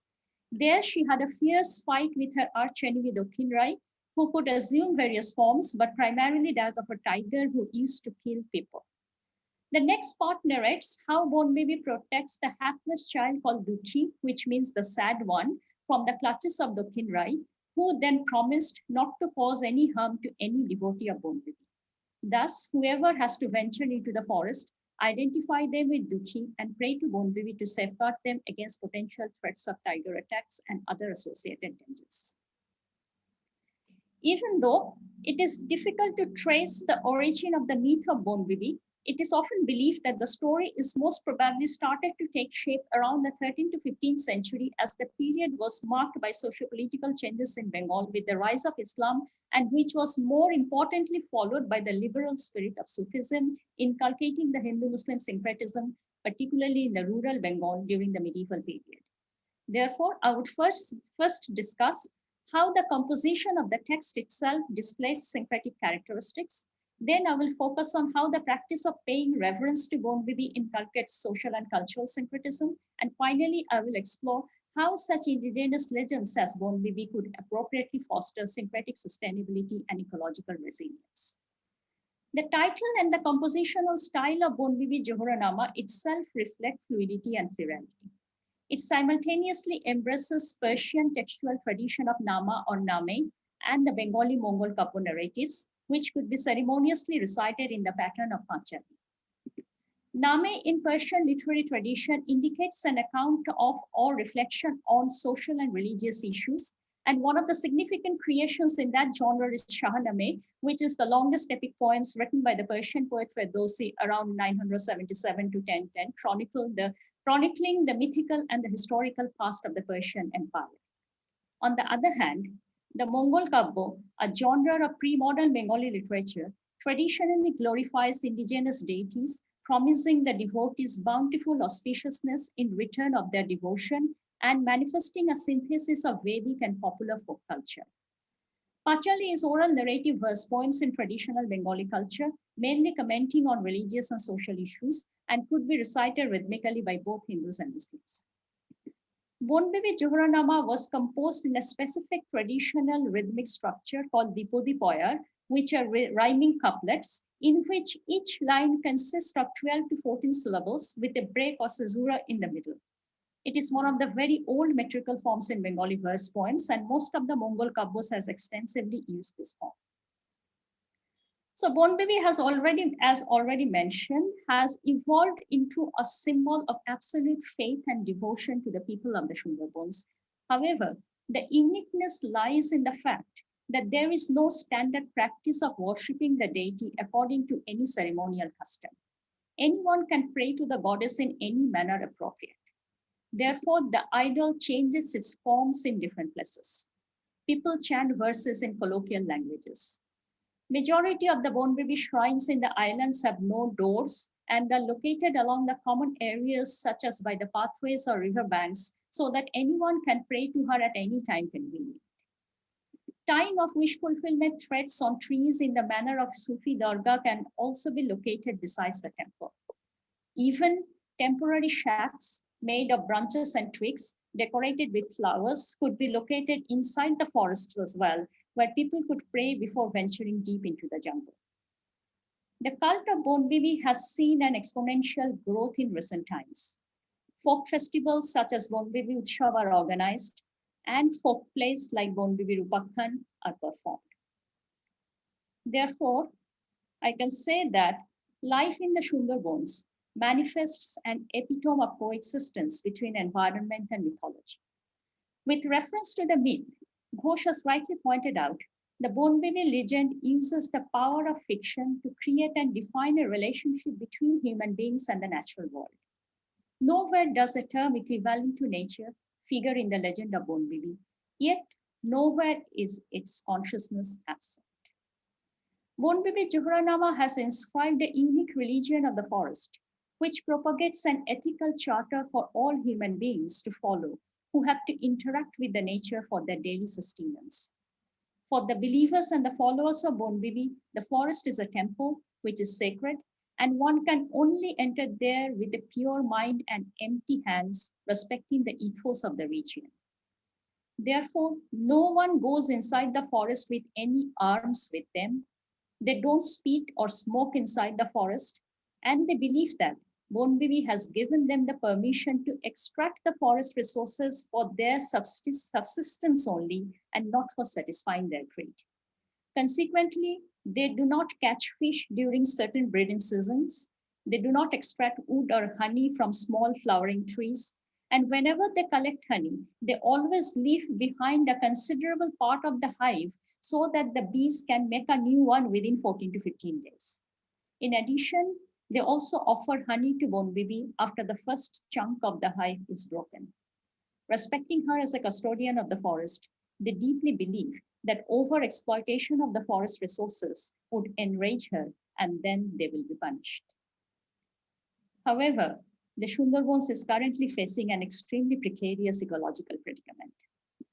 Modernization, increasing population pressure, land reclamation, spillage of toxic pollutants from the urban areas, and irresponsible behavior of the tourists who leave behind tons of trashes result in complex climatic and ecological challenges such as disappearing mangrove forest, rising seawater levels, erratic rainfalls, and cyclones. During the last decades, 3 major cyclones have ravaged the land. Ayla in 2009, Bulbul in 2019, and this latest Amphan in 2020 have destroyed more than 28% of the forest. The deadly effect of Amphan has emphasized the necessity of preserving the vast mangrove belt in the Sundarbans. The strong and intricate root system of the mangroves could hold the soil together, preventing soil erosion and functioning as a protective biological shield against cyclones and other extreme weather conditions. Cultural and environmental geographer Mehboob Sahana, who was also born and brought up in the Gangetic Delta, rightly observes that the belief in Bonvivi needs to be utilized to restore the mangrove in the degraded areas, protect riverbanks, encourage the reduction in the use of plastics and hazardous materials that could indirectly help to cope with the climate change effects in the islands.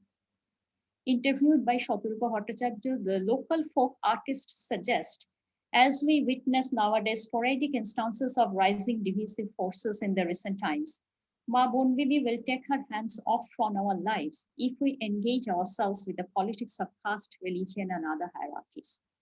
Bonvivi demands unity, and everyone's association is crucial to her worship. Bonvivi Johranama, which thus appropriately articulates spiritual, social, cultural, and ecological syncretism, is currently in the process of being revived and reinvented for a global dissemination. As Ghosh argues, we are now in an era when the very survival of civilization as we know it is in doubt. It is imperative to remember those stories that have actually helped people get through very difficult times. He has loosely translated the mythical tale in English, specifically maintaining the ancient metrical system in Dipodipoyar in his latest publication, Jungle Nama. In an afterword to the book, he writes, the Bonvivi legend is a marvel of hybridity, for the central tenets of the narrative, the ideas of limiting grid, and of preserving a balance between the needs of human and those of other beings, do not belong to any one tradition. These are essential values for the era of planetary crisis. I will conclude today with the teachings of Bonvivi. With Bonvivi's blessings, Dukhi was no longer sad. He lived life in contentment, not downcast, but glad. Grateful forever to his teacher Bonvivi, who had taught him the secret of how to be happy. All you need to do is to be content with what you have got. To be always craving more is a demon's lot. A world of endless appetite is a world possessed, is what your Munchas learned by way of this quest. Thank you. Thank you, Dr. Mitra. I thought the poem was really beautiful towards the end. Very nice way to finish your paper like that. After all, yeah, I mean, at the center of this is the preservation and sustainability, what we're talking about. Okay? So thank you for that. Thank you very much, Dr. Mitra. And we'll come back to you in a short while with some questions maybe and some comments. We'll go on to the next speaker, Christopher Quah Kheong, one of UKM's own. So Christopher is going to talk a little bit more on Sitanggang. Sitanggang seems to be taking the center stage here. Going back to Sitanggang. So his title is Taubat Sitanggang, From Zero to Superhero. All right, Chris, floor is yours. Okay.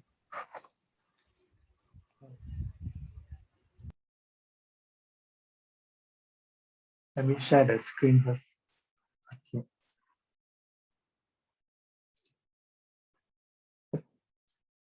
And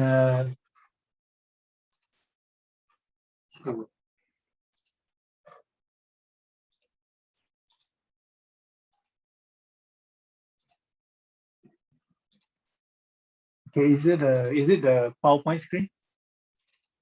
Okay. You could put it on Okay. slideshow. Yeah. Okay. So Chris, I think you maximize it. Can you maximize it? maximize, yeah. Yeah. We've got the notation on the right. Notation, all right. Okay. I think because I'm using two screens, I remove one screen first.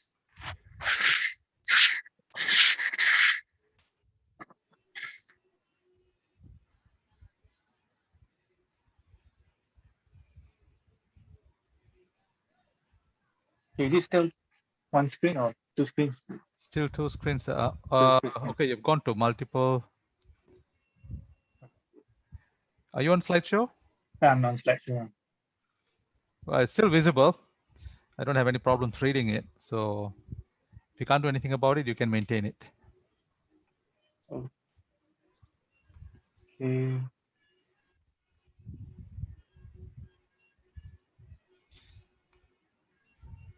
Okay, now I. Okay. Okay, is it okay? One here, right? Okay, now try the slideshow. Okay. Okay, right, you got it. Okay. So good evening or good morning, everyone. So my presentation will be about Tanggang again. This time it will be based on the work of our own very own graphic novelist here. It's now Adifitri. And so for me, what I like based on his novel, graphic novel, I did the Tawasi Tanggang is part of a graphic novel trilogy. So when you read about it, you think a Malaysian folklore with an adventurous twist by the characters from different Malaysian folktales such as Tanggang, Sang Kancil the Mouse Deer, a popular folkloric trickster in Malaysia and Southeast Asia, Siluncai, Pak Belalang, and Belalang and Pak Kadok, they come together to fight tyrannical rulers and villains with superpowers. So as you can see, it's there are 3 books, and the 3rd book has just been released. So congratulations again, Adi. And as you can see, based on the covers also, it's the story is more of a gradual transformation from because in the original story he was cursed as a stone, but in this re-adaptation, he is cursed, but he becomes an animated stone monster. So he's more like the Fantastic Four. Imagine the Fantastic Four, the Thing.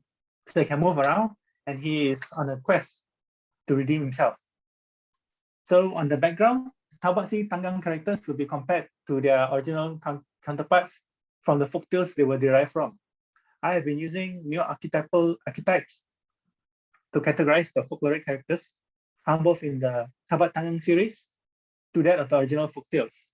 The goal is to discover the change in these archetypal roles that these characters have undergone and how they are reinterpreted by Adifitri to fit into superhero tropes found in modern day popular culture. This is to show the significance of folktales as cultural artifacts which are based on the definition of Benedict Anderson, which allows them to continue on to speak to the culture they are in as they remain relevant in the shared consciousness of the community. Thus, they are easily recognizable even in the popular cultural adoptions such as superhero stories. So, based on a script from Dr. Nick Collin, Si Tanggang, or originally known as Si Tanggang in Orang Asli traditions, was told the earliest, I think, the written in school text in the 1960s. Originally, I believe the tale was he was a poor Orang Asli boy called Tenggang who joined a trading ship to improve his economic position.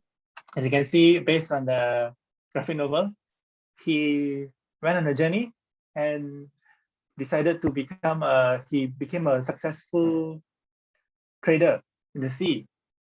And he became very famous and successful that one day he eventually became rich enough and married a princess. And when he came back, his parents, who were Orang Asli, came to find him. He was a bit embarrassed to see them, and he actually chased them away. He pretended not to know them. So in the end, his mother is the one who cursed him, and he turned into stone. Interesting to know that the cabins of the ships then became the cabins of what is now known as Batu Caves, which is a popular tourist attraction just north of Kuala Lumpur. So in the textbooks, Tanggang and his parents were described as Sakai, which is a derogatory term, which is popularly used to refer to the Orang Asli. Illustrations of the elderly couple also confirm them to be stereotype perceptions of Orang Asli. Ragged hair, topless, loincloth, and wretched looking. But this is not really true, as we can see that compared to those old pictures, they are actually a very rich cultural and rich in culture and also have their own unique traditions. So in the trilogy, we can see that the folktales are revisioned to be more of a superhero theme than just characters that bring about moral lessons. There are many changes in this retelling, especially in regards to the folkloric character portrayals. For starters, Tanggang is not just a vain son cursed by his mother to be just a stone statue. Instead, he's more of a stone giant, like the Fantastic Four. He's accompanied by Sang Kancil, who is a talking animal and now is the brain of a group.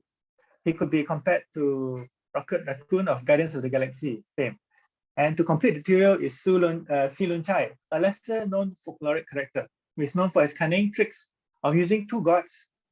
Gods is like a fruit to escape from a cruel king. But in this graphic novel, he has the head of a god for unknown reasons, but appears to be similar to a superhero team character like a Batman with bats. Okay. So you can see how they have been revisioned.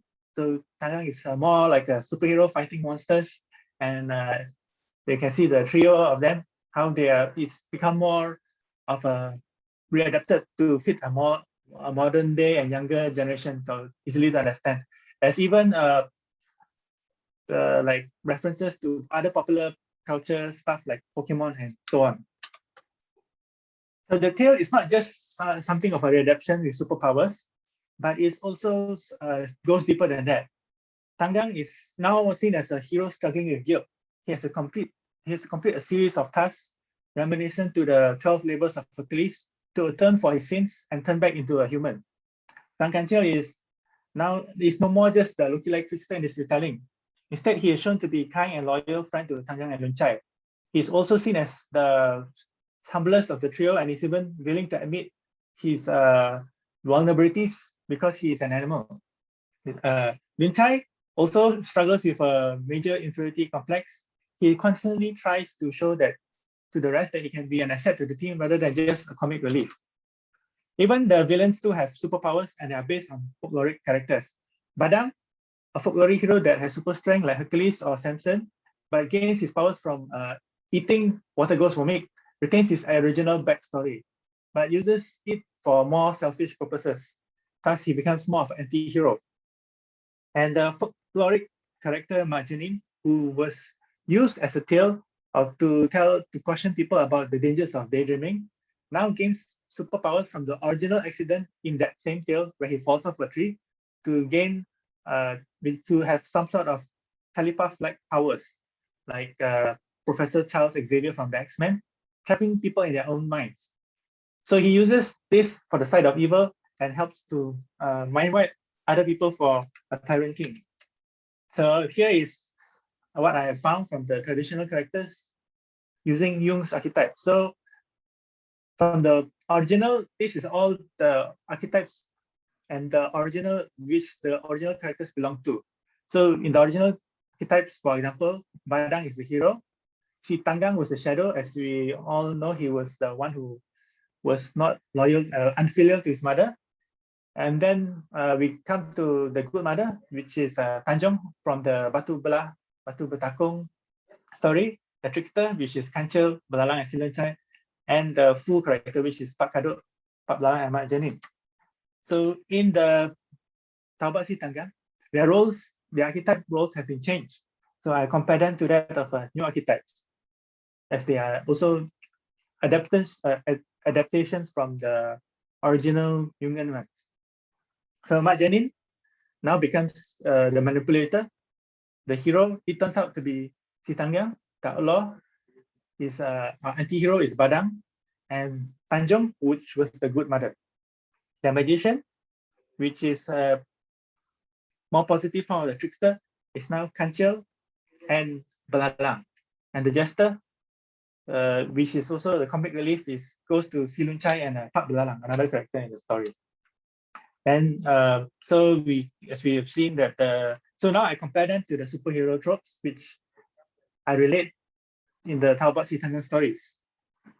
The supervillain, the role goes to Mak Janin, and then the Raja. I'm not sure which Raja this is, but it could be based on Raja Pusiong or other kings. So then there's the hero, which is Si Tanggang. the anti-hero, which is Badang, Tanjung and Tanggang, and then the brains of the operation, which goes to Kancil, and then the goofy sidekick, which is Pak Belalang and Silun Chai. So coming to the Tanggang squad, I analyzed them and made a comparison. In the original text, Tanggang was the shadow, who was the villainous son who had disowned his own parents. There was no redemption story from him because he was cursed in a stone, and then that was the end of his life, together with all those who would drown in the sea, which is like a tragic tale that has no happy ending. But in this retelling, we can see that he begins as the archetype of a hero, but also as the archetype as the outlaw, because he wakes up at the bottom of the sea as a sentient rock monster seeking redemption. As we see him try to correct the wrongs that he has done, which also shows that he is not wholly evil. As the hero, he also continues to do good deeds in the quest of his redemption. So it could be said that he is like it's a quest from zero to hero, from a villain character to a superhero character, which is his tale of a redemption, which is what Taubat means. Kancil, who is originally known as a trickster, was a character that always portrayed as selfish and negative and always tricking other animals and even humans for his own gain. But in this retelling, he is seen more of a magician archetype. The reason is, as a magician archetype, he plays a role more of like a sage or a wise man, meaning he guides the group and strategizes everything in behind. So it could be say like in modern days, he plays a role similar to that of maybe Yoda or Gandalf. So the reason is an agent of change, and he helps Tanggang in all these trials. Each trial, as you can see, transforms Tanggang to be more and more human. He drops his more and more rock monster form to become more of a back to a human person. So from a villainous genius to a genius helper. And then we come to Silun Chai, who in the original text was some sort of a trickster also, but at the same time, he was also a bit of a comic relief. In the retelling, he still remains the comic relief, but he is less cunning and shown to be more of the person that is supposed to make the reader laugh. Now we come to the antagonists.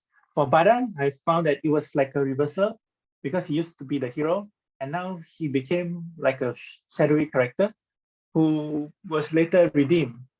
So because Tanggang saved his life in an act of forgiveness, so we can see that it could be said that he is the only one that could rival Tanggang in terms of strength, and so takes a role of anti-hero and more of an anti-hero. Yeah. And then we come to Majanin.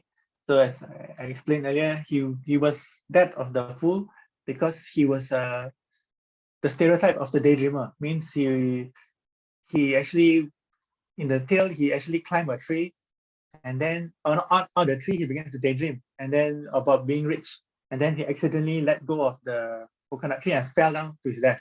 But in the retelling, he becomes a manipulator because he believes that he cannot achieve his own goals and dreams.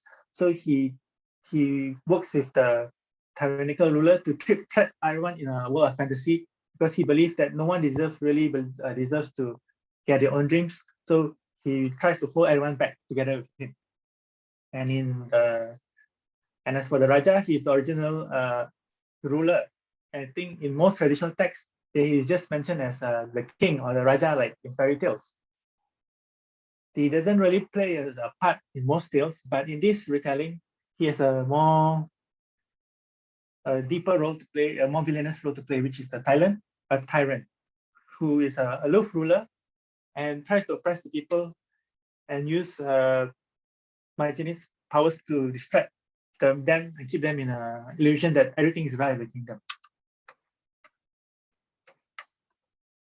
Okay, so in conclusion, what I've learned is that Malaysia has gone through a period of change and transformation, Malaysian culture.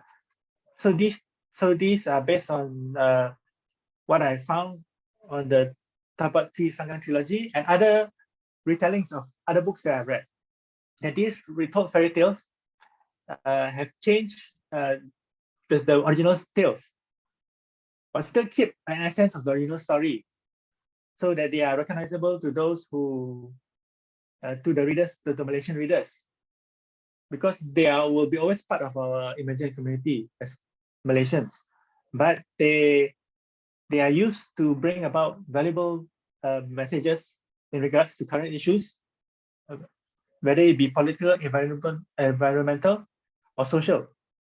And because they are easily rearranged, they can speak to a younger generation from the culture which they are from.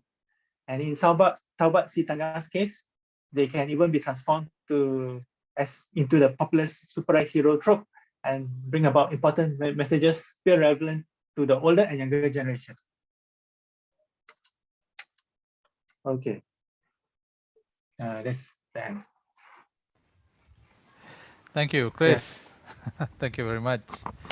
Okay, I'm sure the characters, we know all those characters, but they might be a little bit confusing for the international participants because they've not read our folk tales.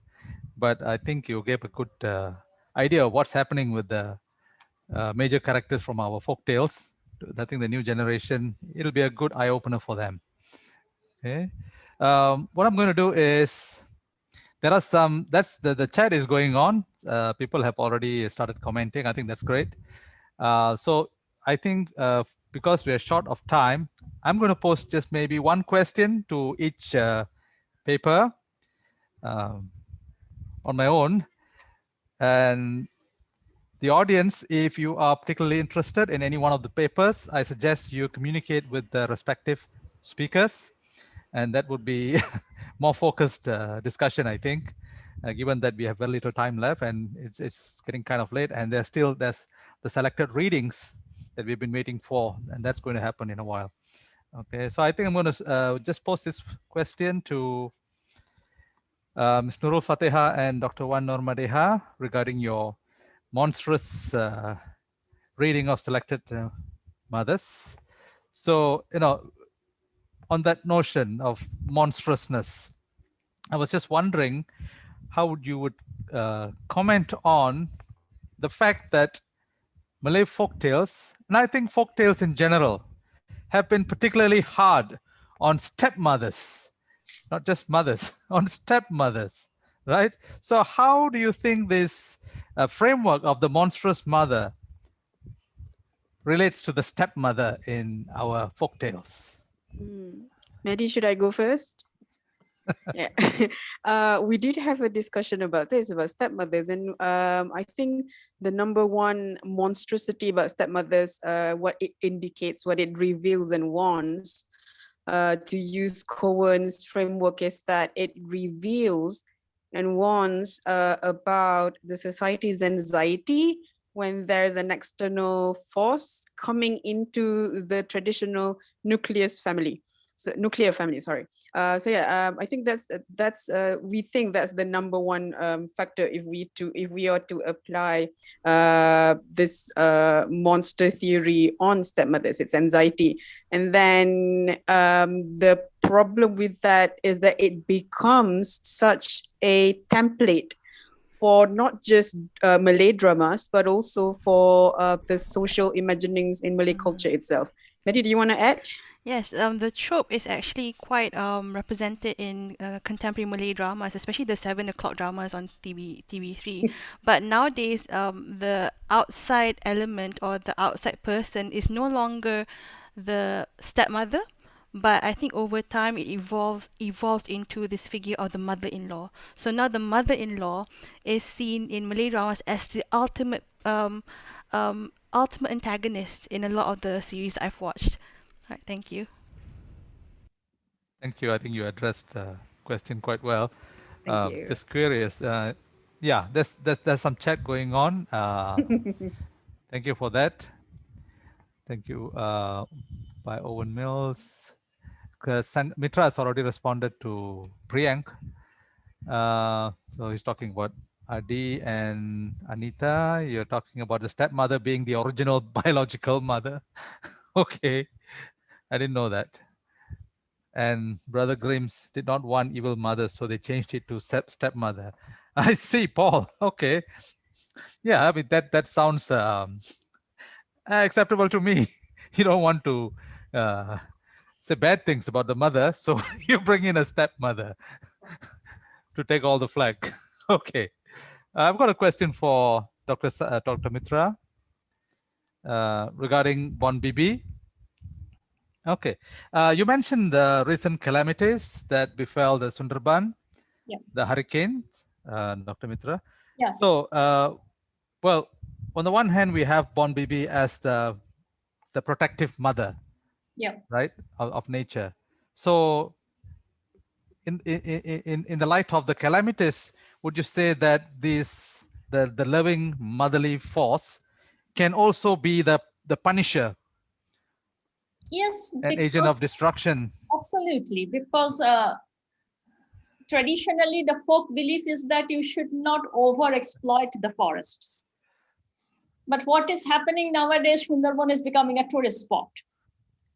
So there are lots of like there are, what should I say, instead of reserve forest, we are having hotels and people are going there and having fun and playing loud music, throwing plastics and all sorts of things happening. There are electricity is going on. So they are actually exploiting it, and also they are also reclaiming the land for building accommodation and other things as well. So basically that is what happening is that if you are reclaiming land, you are cutting down the trees. So when you are cutting down those trees, the result is happening, because when I was very young, I haven't seen so frequently so many cyclones and so devastating cyclones like 40 years ago. But within this last 5 years, it's every year I'm hearing those kind of things, and its devastation is more and more. And they're saying the Sundarban is finished. And if Sundarban is finished, then Kolkata is also finished. Because that is the protective barrier actually, because it's only 100 kilometers away. So, and that's why I think this, because Bon Bibi was a very much folk belief. The urban people are not very much aware of it, but nowadays people have started talking about it because they don't know where to find recourse now.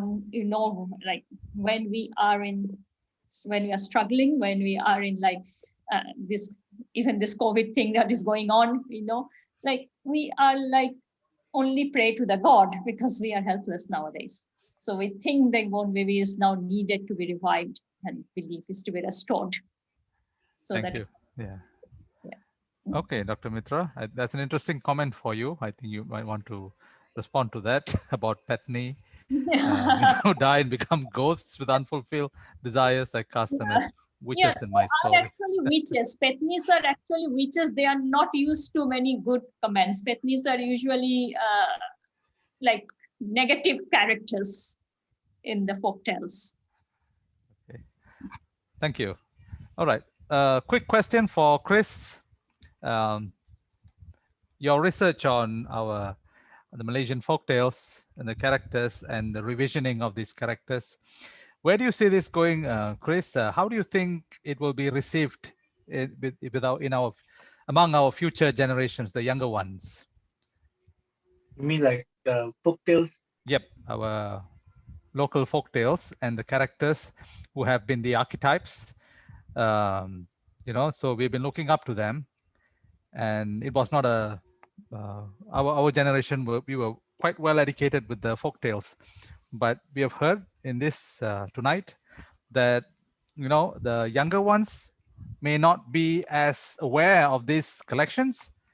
So where do you think we're headed?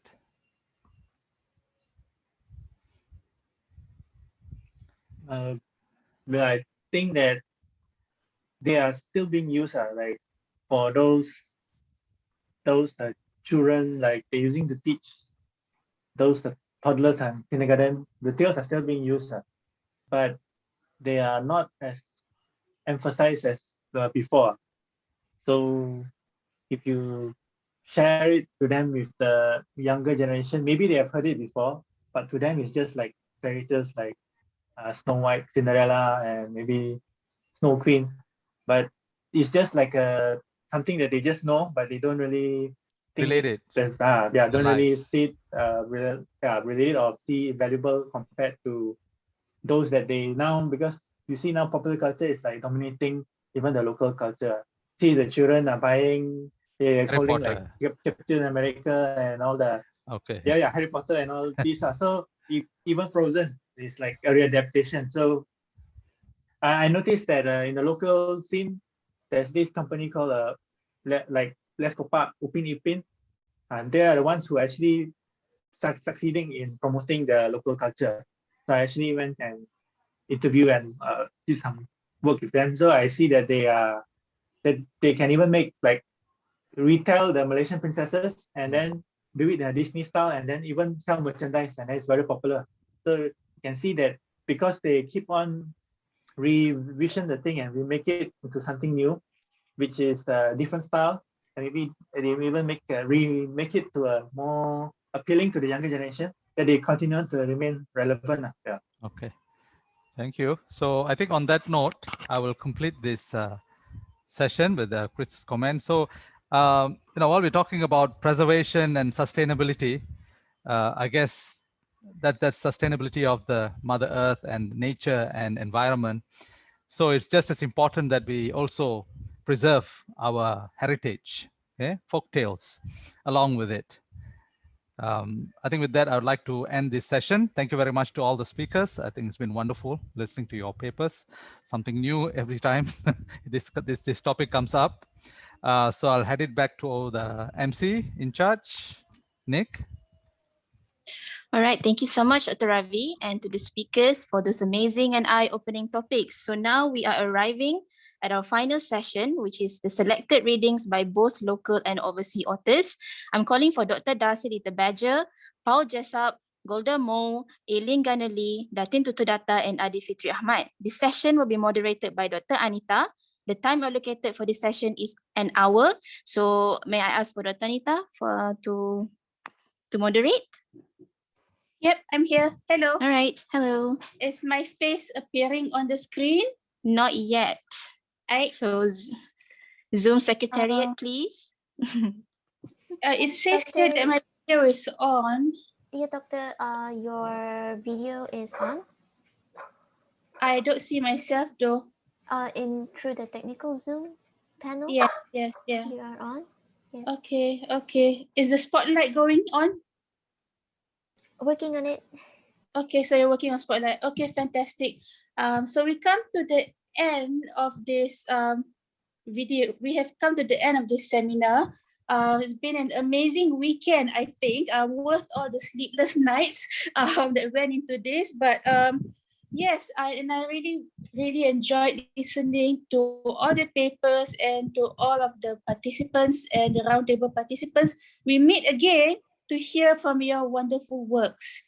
So as I said in email, I'm allocating about 6 to 8 minutes for all of you, but if we run a bit over 8, it's fine, but not more than 10 minutes. And I'm looking forward to listening to all of you, and I'm not going to waste any more of anyone's time. So we shall start with Golda Mowe. Yes. Hello, thank you everyone. I'll be reading from Iban Woman. Okay, now this scene comes after Nguyen and two elders had returned from seeking omens in the jungle. A warrior from a different longhouse had invited Nguyen and his men to join him for a head hunting expedition. So the omens they found were not favorable. So here is when they reported to the people. Nyaru said, "The omens are not clear on that point. It does not say that the gods will curse us either with good or bad fortune." Ratai listened with a sinking feeling in her chest. She could sense that the young men were disappointed. They all wanted to join Jantan, not because they wanted to take revenge for Sagan, but because they wanted an opportunity to prove their courage. She felt as disappointed as they were. She could not understand why the spirits would want to prevent them from going when war was such a glorious and courageous thing. Was not glory and courage good? Why would the spirits not want the people to prove themselves?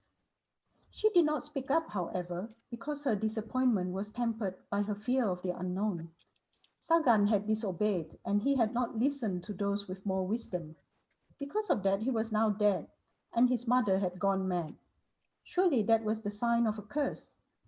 Then she remembered what the red told her, that the house was under a curse because of what Sawai did with Sagan's funereal treasures. She felt confused and anxious because there did not seem to be a clear answer to their predicament. The discussion among the elders continued until late into the night, with people leaving and rejoining throughout.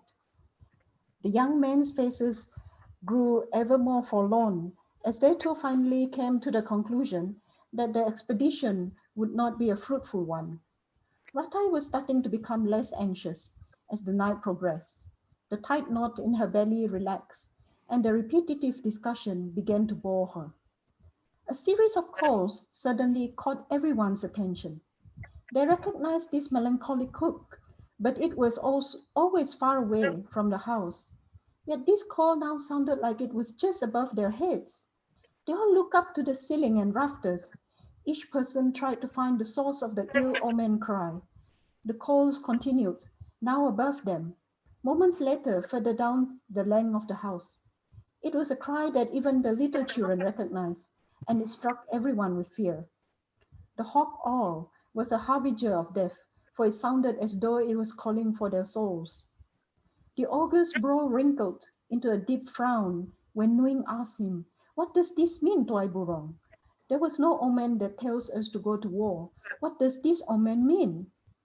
Nyaru replied, "I must ask the spirits. I have never come across such conflicting messages before." Though Nyaru kept his voice low as he made the reply, Ratai overheard. The fear and confusion returned with stronger fervor inside her. Could this be what the red demon meant? That everyone in the longhouse was going to die unless they go to war. Yet if they go, there was no assurance of victory. Ratai grabbed Nuing's arm and turned him to face her. "You must let us go to war. It is what the spirits want." Nuing stared at her for a moment, surprised at the passion in her voice. "But there is no guarantee of success.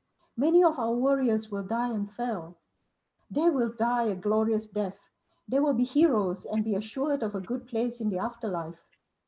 By now there was a crowd around them, listening in to their conversation.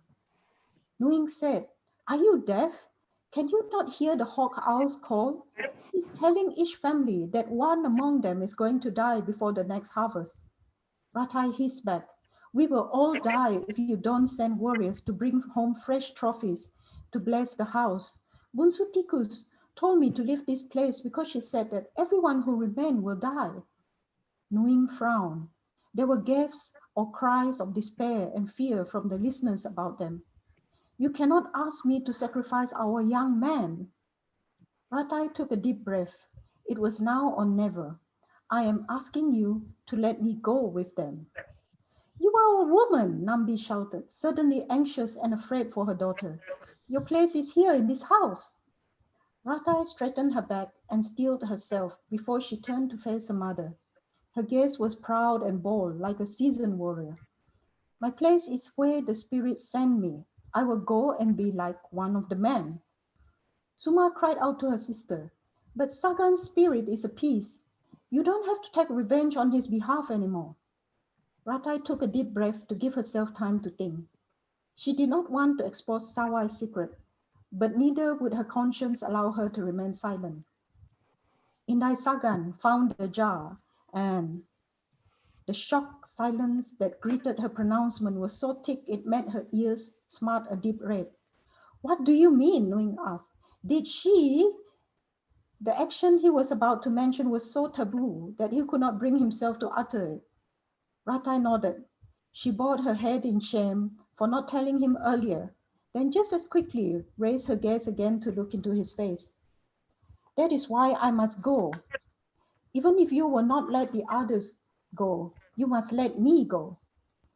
Unable to contain the incredulity, Banta said, "You are a woman. You will only be in our way. We will have to take care of you and protect you." Ratai turned to glare at him. I do not need your protection. Bantak said, you will shame us. How are we to explain your presence in our group to the other men? What praise name should we give you? You have done nothing heroic. How are we to extort your qualities to them? You have never borne a child, and your rice field does not prosper. Ratai felt a pain so sharp in her belly that it was as though Bantak had driven a knife into it. Yes, she was a failure. What right did she have to be a warrior? But her anger against his judgment rose so strong it fueled her pride. You do not have to support me or protect me. All you have to do is stay out of my way. Bantak moved back an inch, startled and cowed by the fury in her face. He sensed that there was something else moving her, something he could not understand, but that which made the hair on his neck stand on end. But he was a man, he reminded himself. He was not going to recoil before her. So he stood his ground and glared back at her. He said accusingly, you are the reason we are under a curse. Sagan went to the course because he wanted to prove he was worthy to be your suitor. You turned up your nose at him, and you would not even speak to him before he left. Ratai felt sorrow welling up in her throat. She wanted to cry and thrash about like a child in a tantrum, but she could not allow herself that relief. Her pride held up her spine. Yet at the same time, the same pride also cut into every muscle, making her appear stiff and trembling at the same time. Struggling to keep her voice even, she said, he brought that curse upon himself. Now I am going to fix it. She condemned the man she loved before everyone. Feeling the tears of regret about to burst through her being, she turned away and strode back to her family room. Thank you. That was wonderful, Golda. It gave a really good glimpse into your novel, and I think my supervisor Rebecca is probably over the moon right now, being able to hear you read it. So thank you so much. And next, I'd like to hear from Darcie. I'm really looking forward to listening to you read, Darcie. Hello. So I'd like to read out of my book, and because it was so long, I decided that a really nice thing to read for this in particular is a moment where the main character is actually listening to a story told by her mother. And this story is about her sixth great grandmother. So her great grandmother from hundreds of years ago. And I wrote this in a way that is similar to the way that we tell stories orally. So it's almost just a part of the book where the reader is taken out of the main plot and thrown into the story world. All right. So sixth grade, this adventurous woman and her husband are investigating a mysterious chasm that opened up in the ground. And this was hundreds of years ago. Sister, one of the young men said, listen, he threw a pebble into the chasm. It never clattered against a rocky floor. Maybe the landing is padded by soil, sixth grade said. Have you tried measuring its depth with rope? He nodded. Yes, we lowered it almost all the way, and then something tugged it out of our hands. Our new plan is to ignite a bundle of dry grass and throw it down. The illumination will help us decide how to proceed. Sixth grade's husband, normally content to let others speak, said, no, do not use fire. Why not, brother? The man asked. Because something is living down there. It may get hurt. For a while, everyone discussed the matter. They did not want to risk harming the person living in the chasm, but they were worried by its strangeness. There was a meat-like smell also rising from the ground, which was concerning. Had something fallen and died? At last, one of the young men volunteered to descend the chasm. You can lower me with a rope, he said. I'll carry a torch and a weapon. If the person is peaceful, they will not attack. If they are injured, I can bring them to the surface and call a healer. If they're dangerous, I'll shout, and he kicked the air. Fight. Everyone agreed that his plan was the best they had. As the locals constructed a sturdy harness, sixth grade and her husband took the horses to a nearby stream to drink.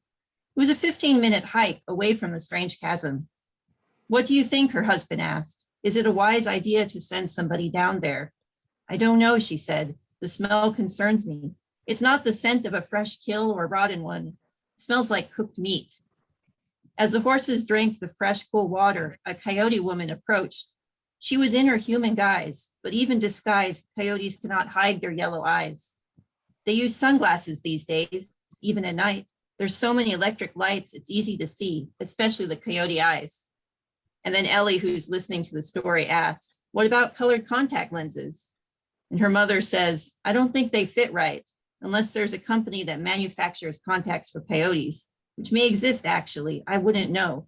She shrugged. In the old days, animal people didn't need to hide. Sixth grade greeted the coyote woman like family. Hello, sister, she said, can we help you? The coyote woman circled the horses like they were a marvel. I've never ridden one of these before, she said. How fast do they go? Sixth grade husband considered the question. They could outrun a bear, he said. Grizzly bears are disturbingly fast, as you know. If you ever see one, it's safer to curl up in a little ball than turn your back. And I don't need to curl up in a ball, she said. Anyway, I'm going to skip forward. So they're explaining what's going on to the coyote woman.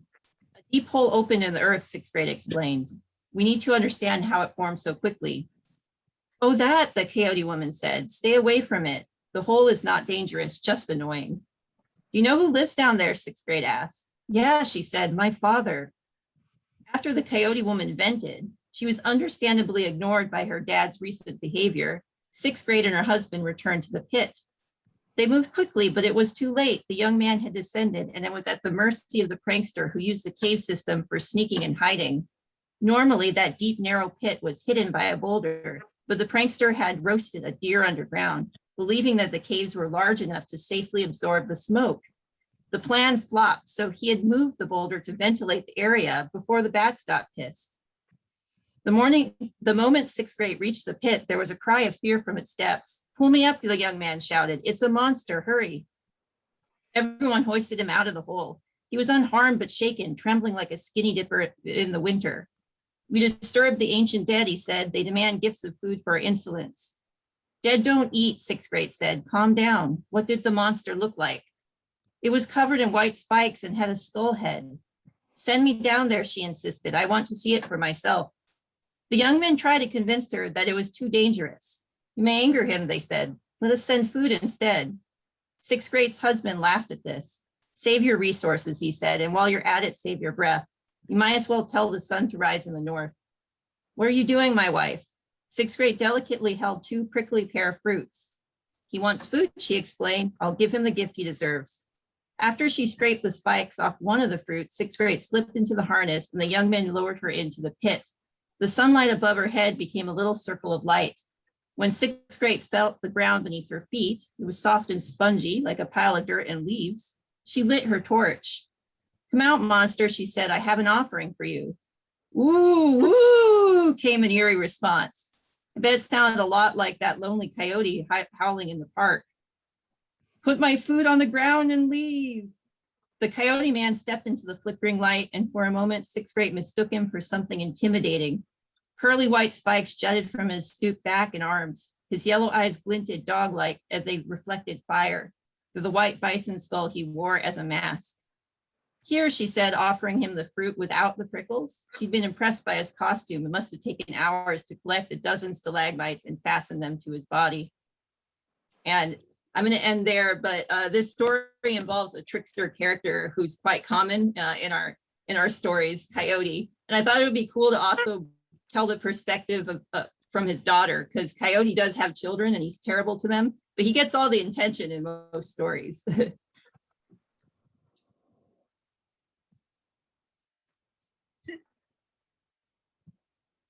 Thank you, Darcie. That was wonderful. I always love listening to or reading coyote stories. So I was really happy to hear yours. Good, that was fantastic.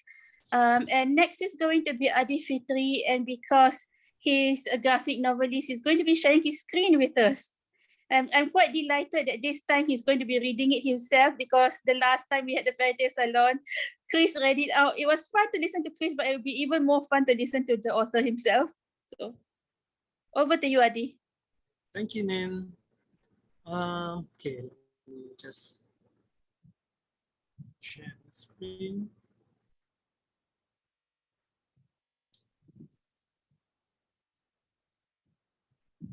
Can you see it? Is the screen on? Can you see? Yes, yes, it's very clear. Right. Everybody can see my screen, yeah? Cool. Yes, it's perfectly clear, Adi. Nice. I can tell you how glad I am that Chris had made his presentation so that I can just skip through what this my graphic novel is about. So tonight I'll be reading from the second book of Tabat Sitanggang. And just a quick recap, Tabat Sitanggang is a graphic novel miniseries following the exploits of Sitanggang in his quest to seek forgiveness from his mother. So right where the folktale ended, that's where this story takes place. So along the way, Sitanggang meets with various characters from Malaysian folktales. And in book 2, Tanggang crossed paths with Mat Jenin, and in this adaptation, he has the power to psionically alter people's perception of reality, basically just projecting like really lifelike images into people's heads. So in this encounter, Tanggang and Mat Jenin is locked in a dream plane, and Tanggang confronts Mat Jenin about him using his powers to manipulate others. So this, I'll be reading the text in Malay, and I'll translate it right after that. So Mat Jenin says, salah sangat ke membenarkan mereka hidup dalam mimpi? Jangan terlalu cepat menghukum, Tanggang. Kau pun tak jauh bezanya. Demi impian kau mengejar pangkat dan harta. So here Mat Jenin is showing Tanggang like how he was before being turned to stone. So he is a seafaring captain, and in his pursuit for wealth, he became. And so what he says is, Mat Jenin is saying, is it so wrong that he let the people live in a dream? And he says, you shouldn't be too quick to judge, because your pursuit of richness is basically just living in a dream. He continues to say, kau sanggup mendaharkai kedua orang tuamu sendiri. Jadi tiada bezanya antara impian kau dengan apa yang aku berikan pada rakyat. So Mat Jenin said, and you even go as far as betraying your parents. So I said, what you're doing is not much different from what I'm doing for the people. Because basically in the second book, Mat Jenin is being used by the king to subdue the people by projecting them with good thoughts, just to cover the neglect that the king does to his people. So next stage. Tanggang says, tapi gawan yang kau sobokkan tu hanya dongeng semata-mata. So Tanggang says to Mat Jenin, but what you're feeding the people are merely fiction. They're not real. And so Tanggang and Mat Jenin laughs. I'm not going to act this out. So you can imagine a really maniacal laugh by Mat Jenin.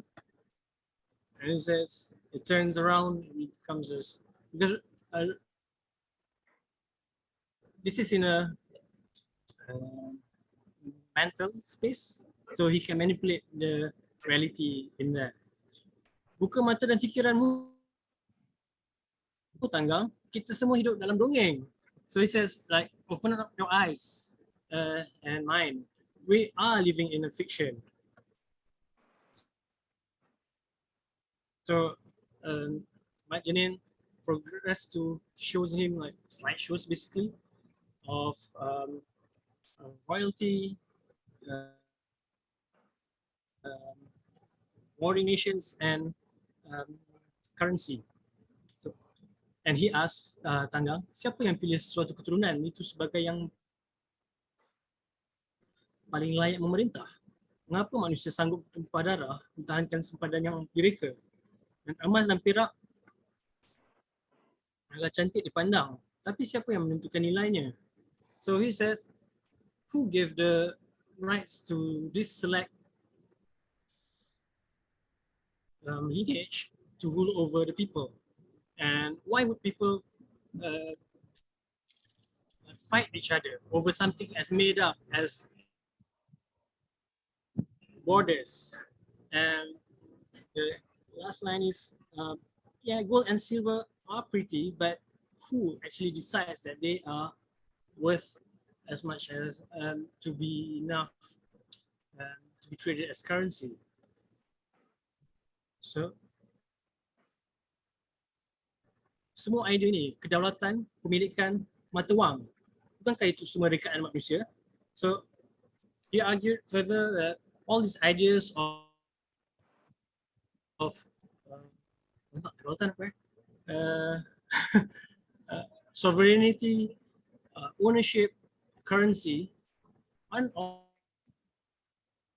these man-made concepts? And so, if something is man-made, dan jika sesuatu itu hanya rekaan, bukankah itu dinamakan dongeng? So, if something is man-made, wouldn't that be fiction? So here, Janine drives home the point that as much as people look at fiction as something made up, as in not real, but the fact is our daily life, a huge part of our daily lives, revolves around made up fiction. So, thank you. That's all for me today. I hope you enjoyed it.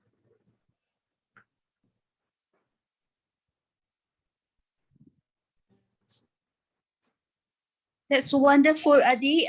Your art is amazing as always. I think you may have made new fans today. Great work. Yep. Yeah, okay, yeah, the screen share is off now. So we are going to move on next to Eileen. Yep. Thank you, Nin. I'm going to be reading from a short story called The Wolf Boys of Wide River County.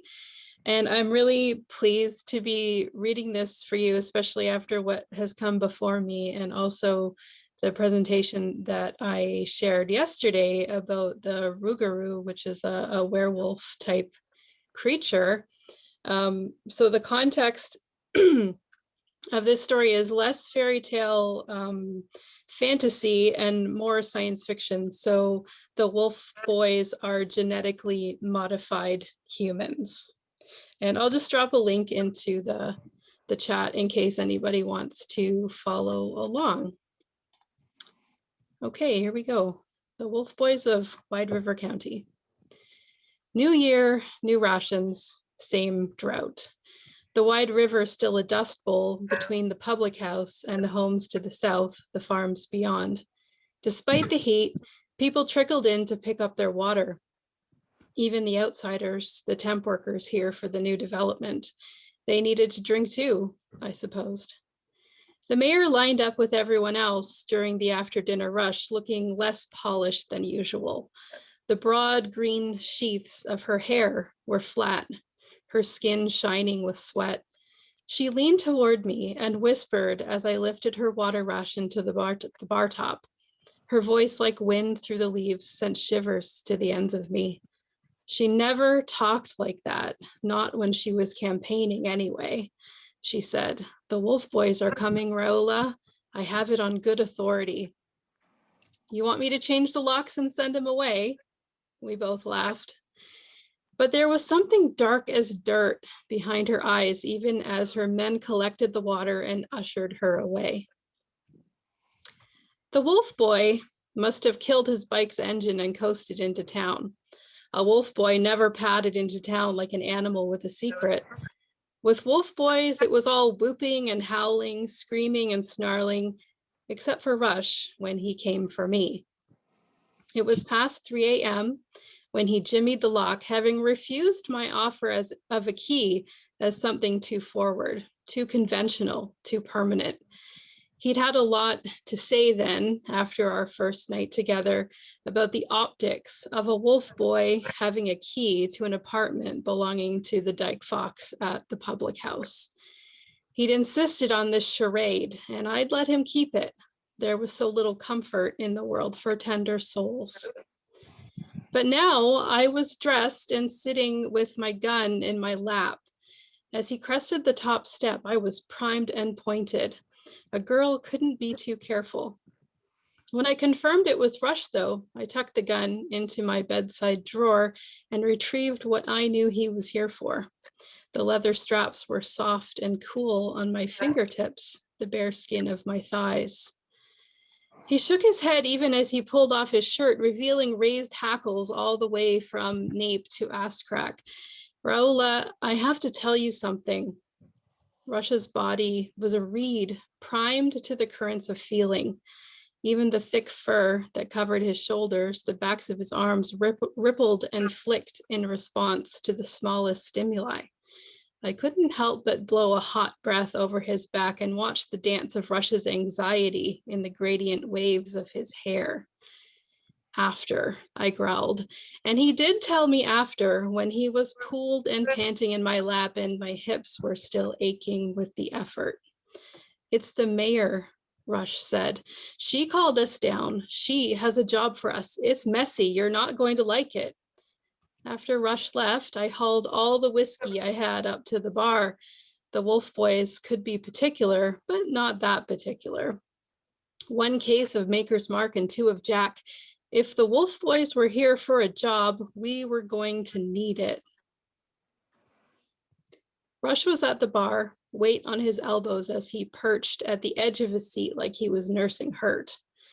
I mixed a gimlet, feeling the sting of lime on my fingers, and slid it down to him, undecided if it was an apology or a provocation. But before we could get into it, a wolf girl I'd not seen before pushed up to the bar, turned her jaw to me and yawned, long tongue lolling. On closer inspection, maybe not a girl or a wolf. It was hard to tell these days with everyone mixing their own genetic cocktails. But if you ran with the wolves, you were good in my eyes. My thing for the mayor was an aberration in that regard, but I'd had my eye on this willow splice for a while, ever since she was not much more than a sapling on town council. I'd always liked soft things, and Rush was evidence of that. But he was a soft thing that others mistook for hard, him being a wolf boy and all. The mayor, though, she was different, a different kind of creature. And this business with the wolves had already gone some way to confirm it. The way she hedged around what needed to be done, carefully weighing impacts before setting a plan in motion, the way she wore that consideration in the bend of her body, told me what I needed to know about the shape of her heartwood. Turns out it was the mayor that the young wolfling was eyeballing. Together, we watched her gather her long limbs, shaking like an aspen as she moved to the back room with the biggest wolf boys. I counted the minutes and poured drinks and glasses washed and dried, but the mayor did not emerge until near closing. Even then, she appeared well after the wolf boys had gathered up their ranks and screamed into the hills. That night, the first of the outsiders from the developers' camp went missing. And I will stop there. It's a very short story, but if you want to finish it, I did put the link in the chat. Thank you. That was wonderful, Eileen. Thank you. I definitely want to read the rest of it now. And I was just mentioning in chat that I love how we've got coyotes, we've got wolves, and we were talking about foxes and the tanuki in chat, which makes it a very nice kind of running theme. And next will be Tutu,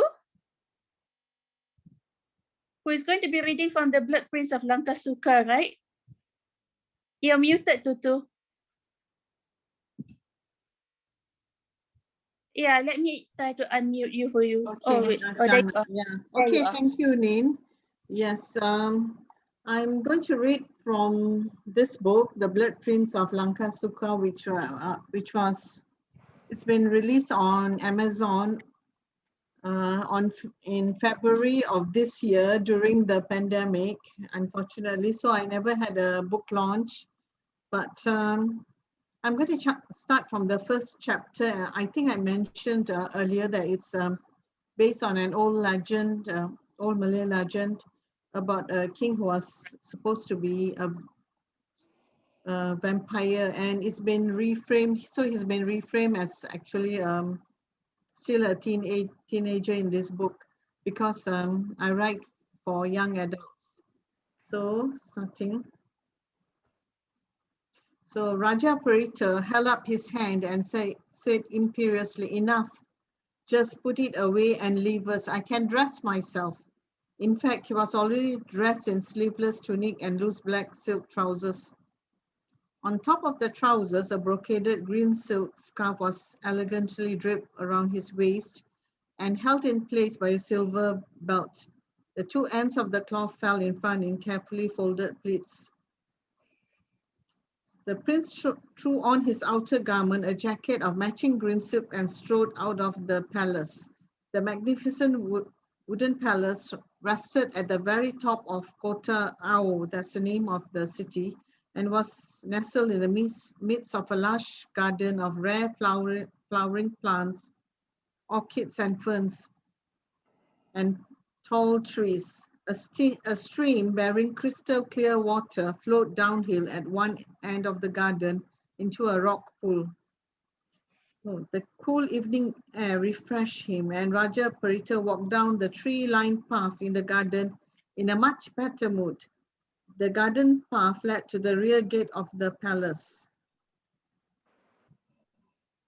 So outside the gate, another path led down the hill to the town.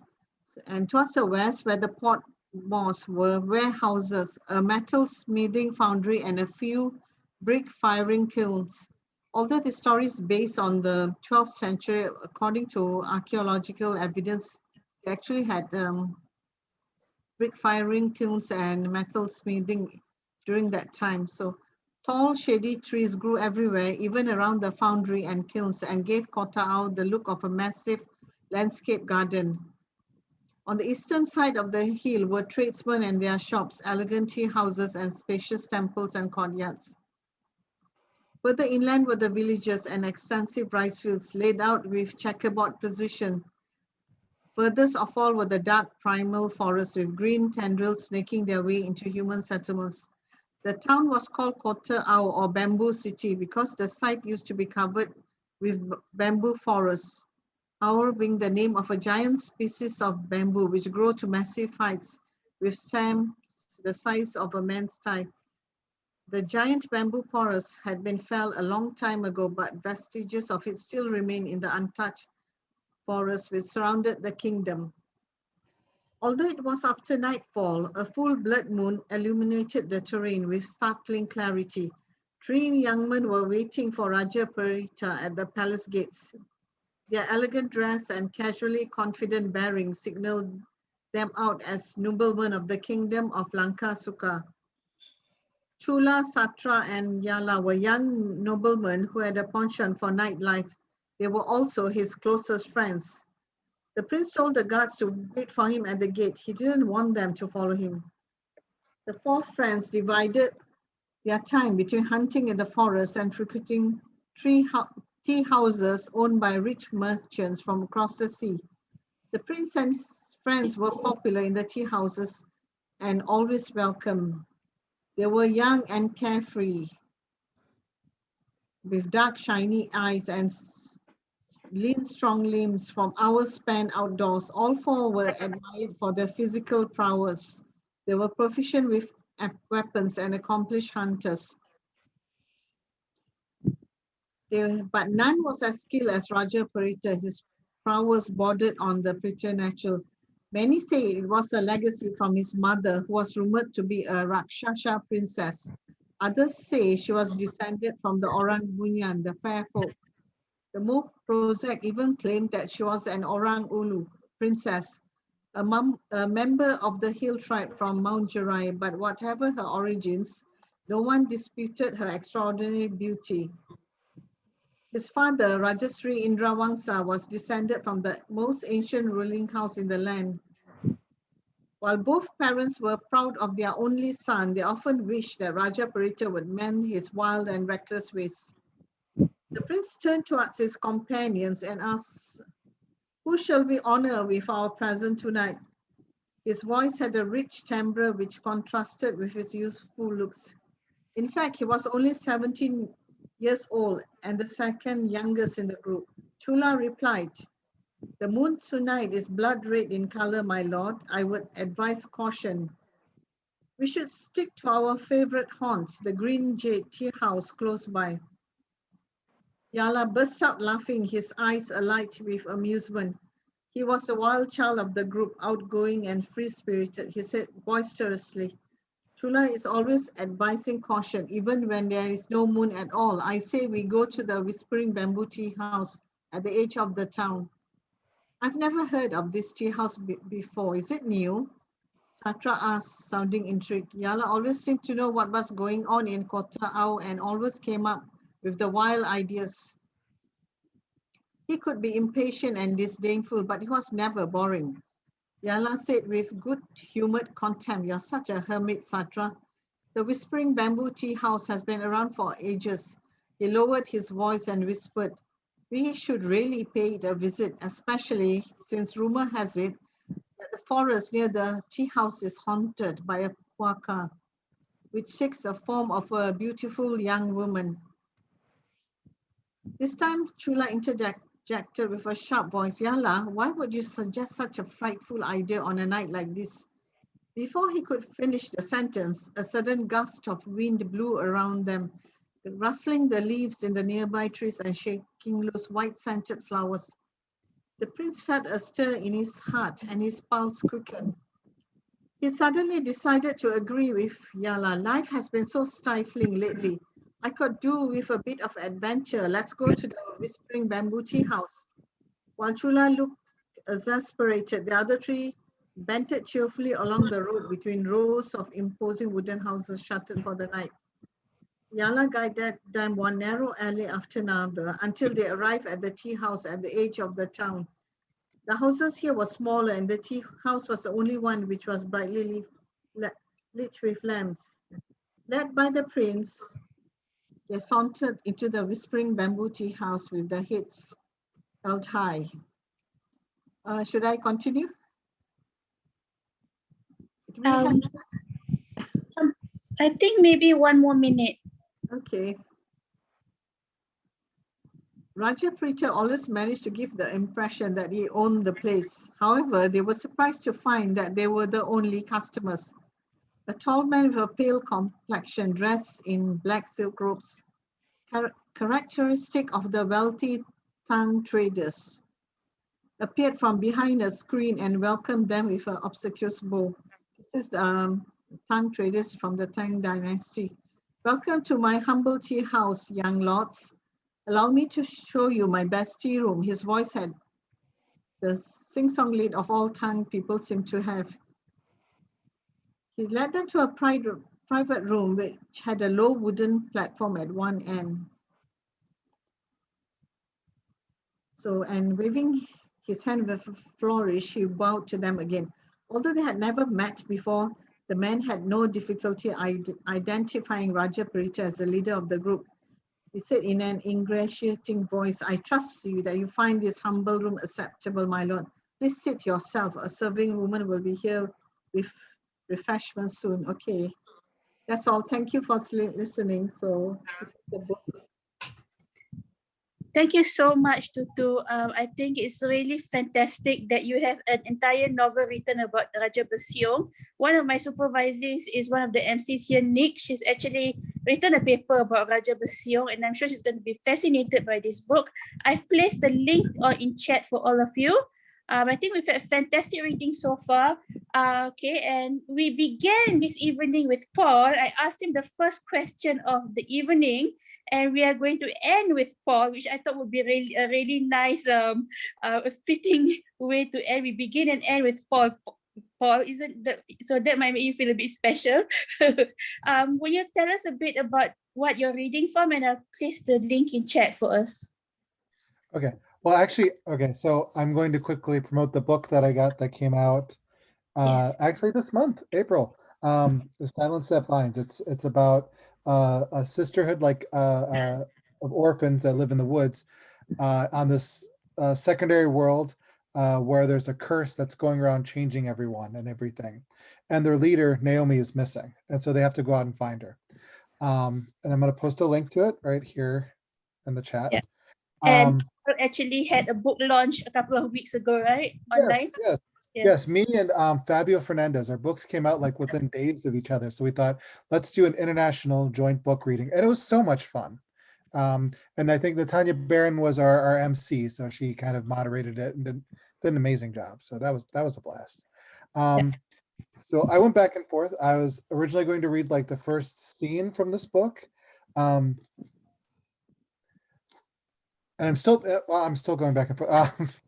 So should I read the first scene of this book, or should I read Creation Myth that I wrote earlier last week? What would you? Is it new work from you, Paul? It's new. I leave it up to you, but I'm obviously excited by new work. So me too, actually. I want to read I know I should promote my book. Yay, everyone buy it. But I want to read the new stuff myself. Go for it, Paul. Okay, well, I will read that then. All right, so since it's the creation myth, we really don't have to, there's no background needed. It's the start of everything. Let's see, okay. All was sea, riotous and chaotic, with calm gray sky above filled with so many heavy clouds. The first people dwelt in the clouds, creating architecture from storm and song. They lived a peaceful life, spoke the language of birds, and harvested thunder for their powerful spells. The great sky serpent, Mr. Worm King, was jealous of their life of ease and prosperity, and so he set out to take what he thought was his. He rushed at the sky palaces in anger, ripping them apart with the spikes on his scaly body. His vast crocodile jaw chomped and smashed and shattered, throwing people into the righteous waves below. None of the first people knew how to swim, and so they drowned. They say you could still see their bodies in the waves and hear their voices in the crash of the surf. The survivors tried everything they could. They rode giant ravens and used spears and swords and lances, thrusting them into the serpent. His body parts fell to the ground one by one, but with each segment he grew a new tail and set about thrashing and destroying some more. Each of his fallen body parts became a different island in the world of Riddlesea. A woman who was no older than 25 had a clever idea on how to fix everything. In some versions of the story, she was a princess. In other variations, she was just a poor beggar on the streets. In one, she was the ugliest person you ever met, but had a mind as quick as a whip and would charm anyone with her bright personality. She had an idea. She went to the last standing cloud castle, where the lightning forges still burned hot with electrical flame. The smiths were casting weapons to take down the Worm King himself, folding cloud and lightning fire, cutting runes in the blades to give them power enough to destroy the skies. And they asked her, "Why are you here? Do you want a weapon to protect yourself with?" And she shook her head no. "I want a lightning bolt." "What would you want with that? It's no good on its own. It's only good for making things." And she held out her hands. "A small lightning bolt would do, if you please." And so the smithies did as she asked, cutting a portion of the bolts from the forge and placing it on a small necklace to hang around her neck. They wished her luck and shooed her out as quickly as could be. After all, they had swords to smith and a world to save. She ran about and quickly found 14 starlings and asked if they could carry her to the Worm King. They tweeted and whistled amongst themselves and agreed that yes, they could carry her there. They are terrified of the serpent, but could see the bravery and courage in her eyes, and it was inspiring. They grabbed a piece of her clothing and lifted her up and carried her towards the snake. It danced in the air, laughing as it shattered the cloud tower she called home. It seemed to find joy in the nature of destruction the chaos had brought forth. "Bring me to its mouth," she said, and the birds flew her closer and closer. Around them, giant ravens crashed into the sea, their riders jumping off and struggling in the ocean, trying to get to the newly made land. The winds were brash and powerful, and the starlings struggled against it, beating their wings as hard as they could, barely keeping her aloft in the sky. And she whispered, "When I say so, let me go." The serpent saw her and laughed. Its maw was so enormous it could swallow her just by inhaling a little bit. "What are you doing here? You have no weapon, and these birds are so tiny they're barely keeping you afloat. This is absurd. I absolutely love this. Now tell me what you want." And she said, "I want to kill you." And she got him laughing even harder, loud, chuckling guffaw laughter, the kind that rolls and shakes the body completely. And he couldn't stop no matter how hard he tried, every few moments untangling his long body from the involuntary knots. He tried to catch his breath, laughing each time. He even attempted an inhale until one moment when he stopped long enough to draw in a big breath. "Now," she said. And the birds dropped her in his mouth, and she fell through several mile-long stomach. She found his liver and snapped her necklace and hurled a lightning bolt at it. Sparks of flame and smoke burst from his body as the snake screamed and screamed so much he spat her out like a choking stone.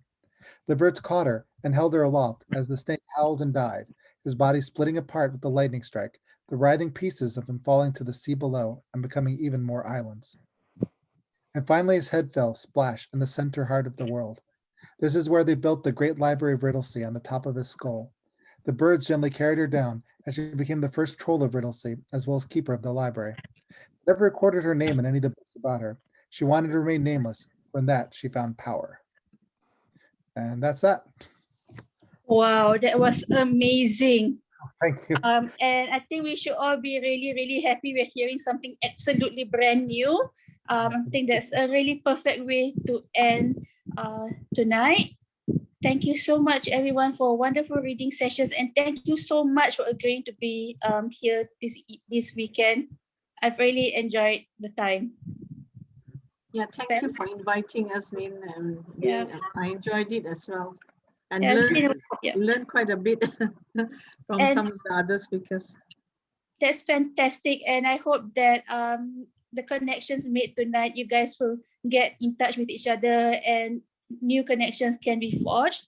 And I hope in the future, if we have future fairy tale sessions, you would consider being a part of it also. Probably not this year, but in the future. Yes. Thank you, everyone.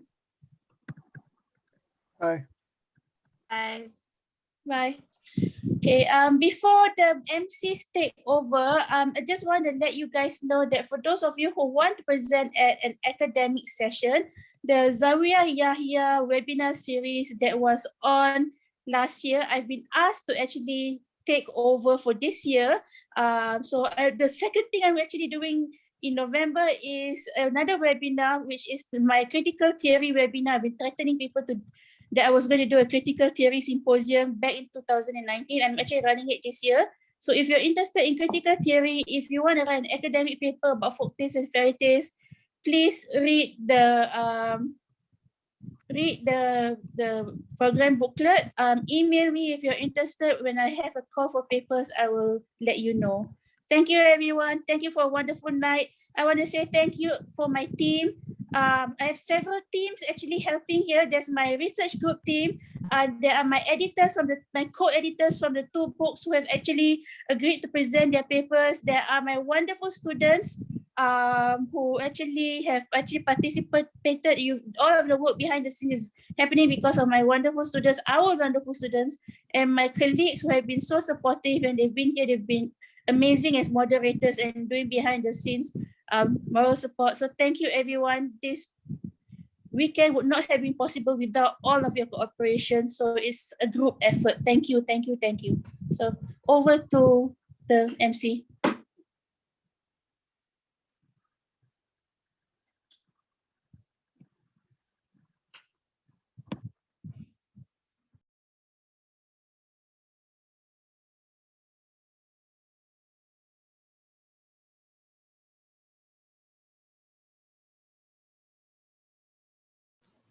Oh, thank you everyone for coming in tonight. The MC just got booted out last minute. She has some closing remarks, I think. So please bear with us and give us 1 or 2 minutes for her to come back. Thank you very much.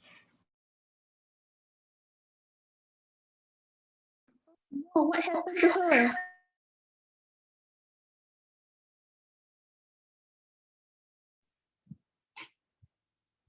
Is she coming back in? Yeah, she is trying to. Oh no. Okay, so she actually has something she wants to say. Okay, so bear with us, guys.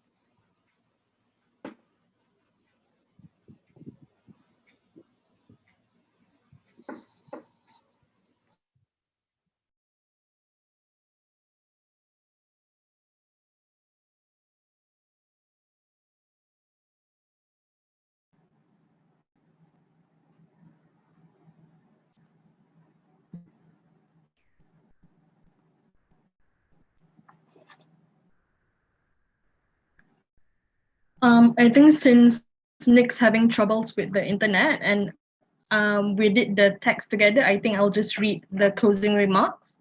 So, ladies and gentlemen, we have come to the end of our program. We'd like to say thank you to those who are still here. So the speakers, the panelists who have shared with us their papers and researches, as well as to the moderators and the attendees for joining us yesterday and today. So to quote Dr. Anita's opening remarks from yesterday, the aim of the 2021 Fairytale Salon webinar is to continue the topical dialogue on the role of folk and fairy tales in the 21st century by focusing on the connection between Indigenous knowledge and activism networks. I think it's safe to say that we have succeeded in doing this this weekend. The next step is, of course, to focus on the much needed work that needs to be done to create an awareness of the dangers of global climate crisis and how it converges with the challenges of today's pandemic. So we hope to see you again in November for our Zawiya webinar series. If you're interested, please register with Dr. Anita. Until then, we bid you farewell. Bye-bye. Bye-bye, everyone. Good night, everyone. Good night. Bye, everyone. Good night. Bye. Thank you, everyone. Good night. Team Post-Colonial League, can you stay? We probably should take a group photo. Okay. Okay. Right.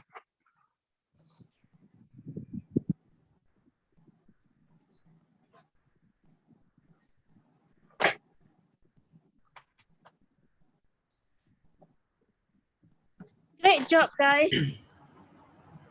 I'm really, really pleased with how smoothly it ran. I mean, there were a few hiccups, Doctor, but shall we stop the recording and the live from Facebook? Oh yeah, we should, right? Before I start. Oh, you don't want me to praise you live, is it? I know, I'll just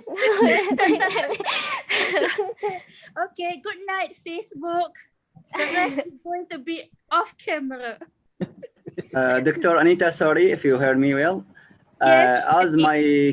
As my computer hasn't or don't have a camera, so I will just send a photo for you, to arrange them with the others. Thanks. Okay. If someone who is very clever at doing this kind of work, I think maybe Priya, maybe we can do something. So yeah.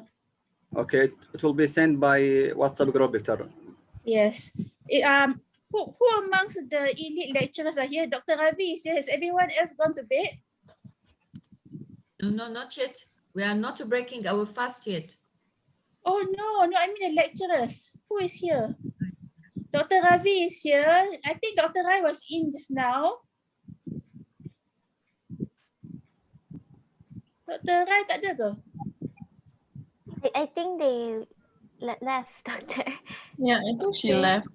Alamak, orang nak ambil foto dia lari kenapa?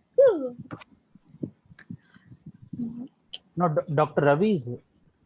Dr. Ravi is here. Yes, he's faithfully staying to the end. Just a few of us. I think we can just take the shot and Yeah. maybe add the others later. Ruby is gone, is it? Okay. I think a lot of people got booted out and booted in again. Yeah, Because Nick, she is having a blackout at her area. Oh no. Yeah, she just told me. So how to take group photo like this? Could she log in with her phone? Do you think we could take group photo another time? I don't mind. Because what I did for the Yazi Yahya webinar was it's, oh my god, I'm so sorry I pronounced it wrongly. Is that I took the picture and then I just cropped all of you Yeah. accordingly into the frame. Okay. The other option is Uh, find a time when everyone is together and Oh, we she's enter a frame. Who's oh, coming? okay. Hey, but I don't write Yay! anything. Okay, that's great. That's great. Okay, I will pause the recording. Stop the recording. Yeah.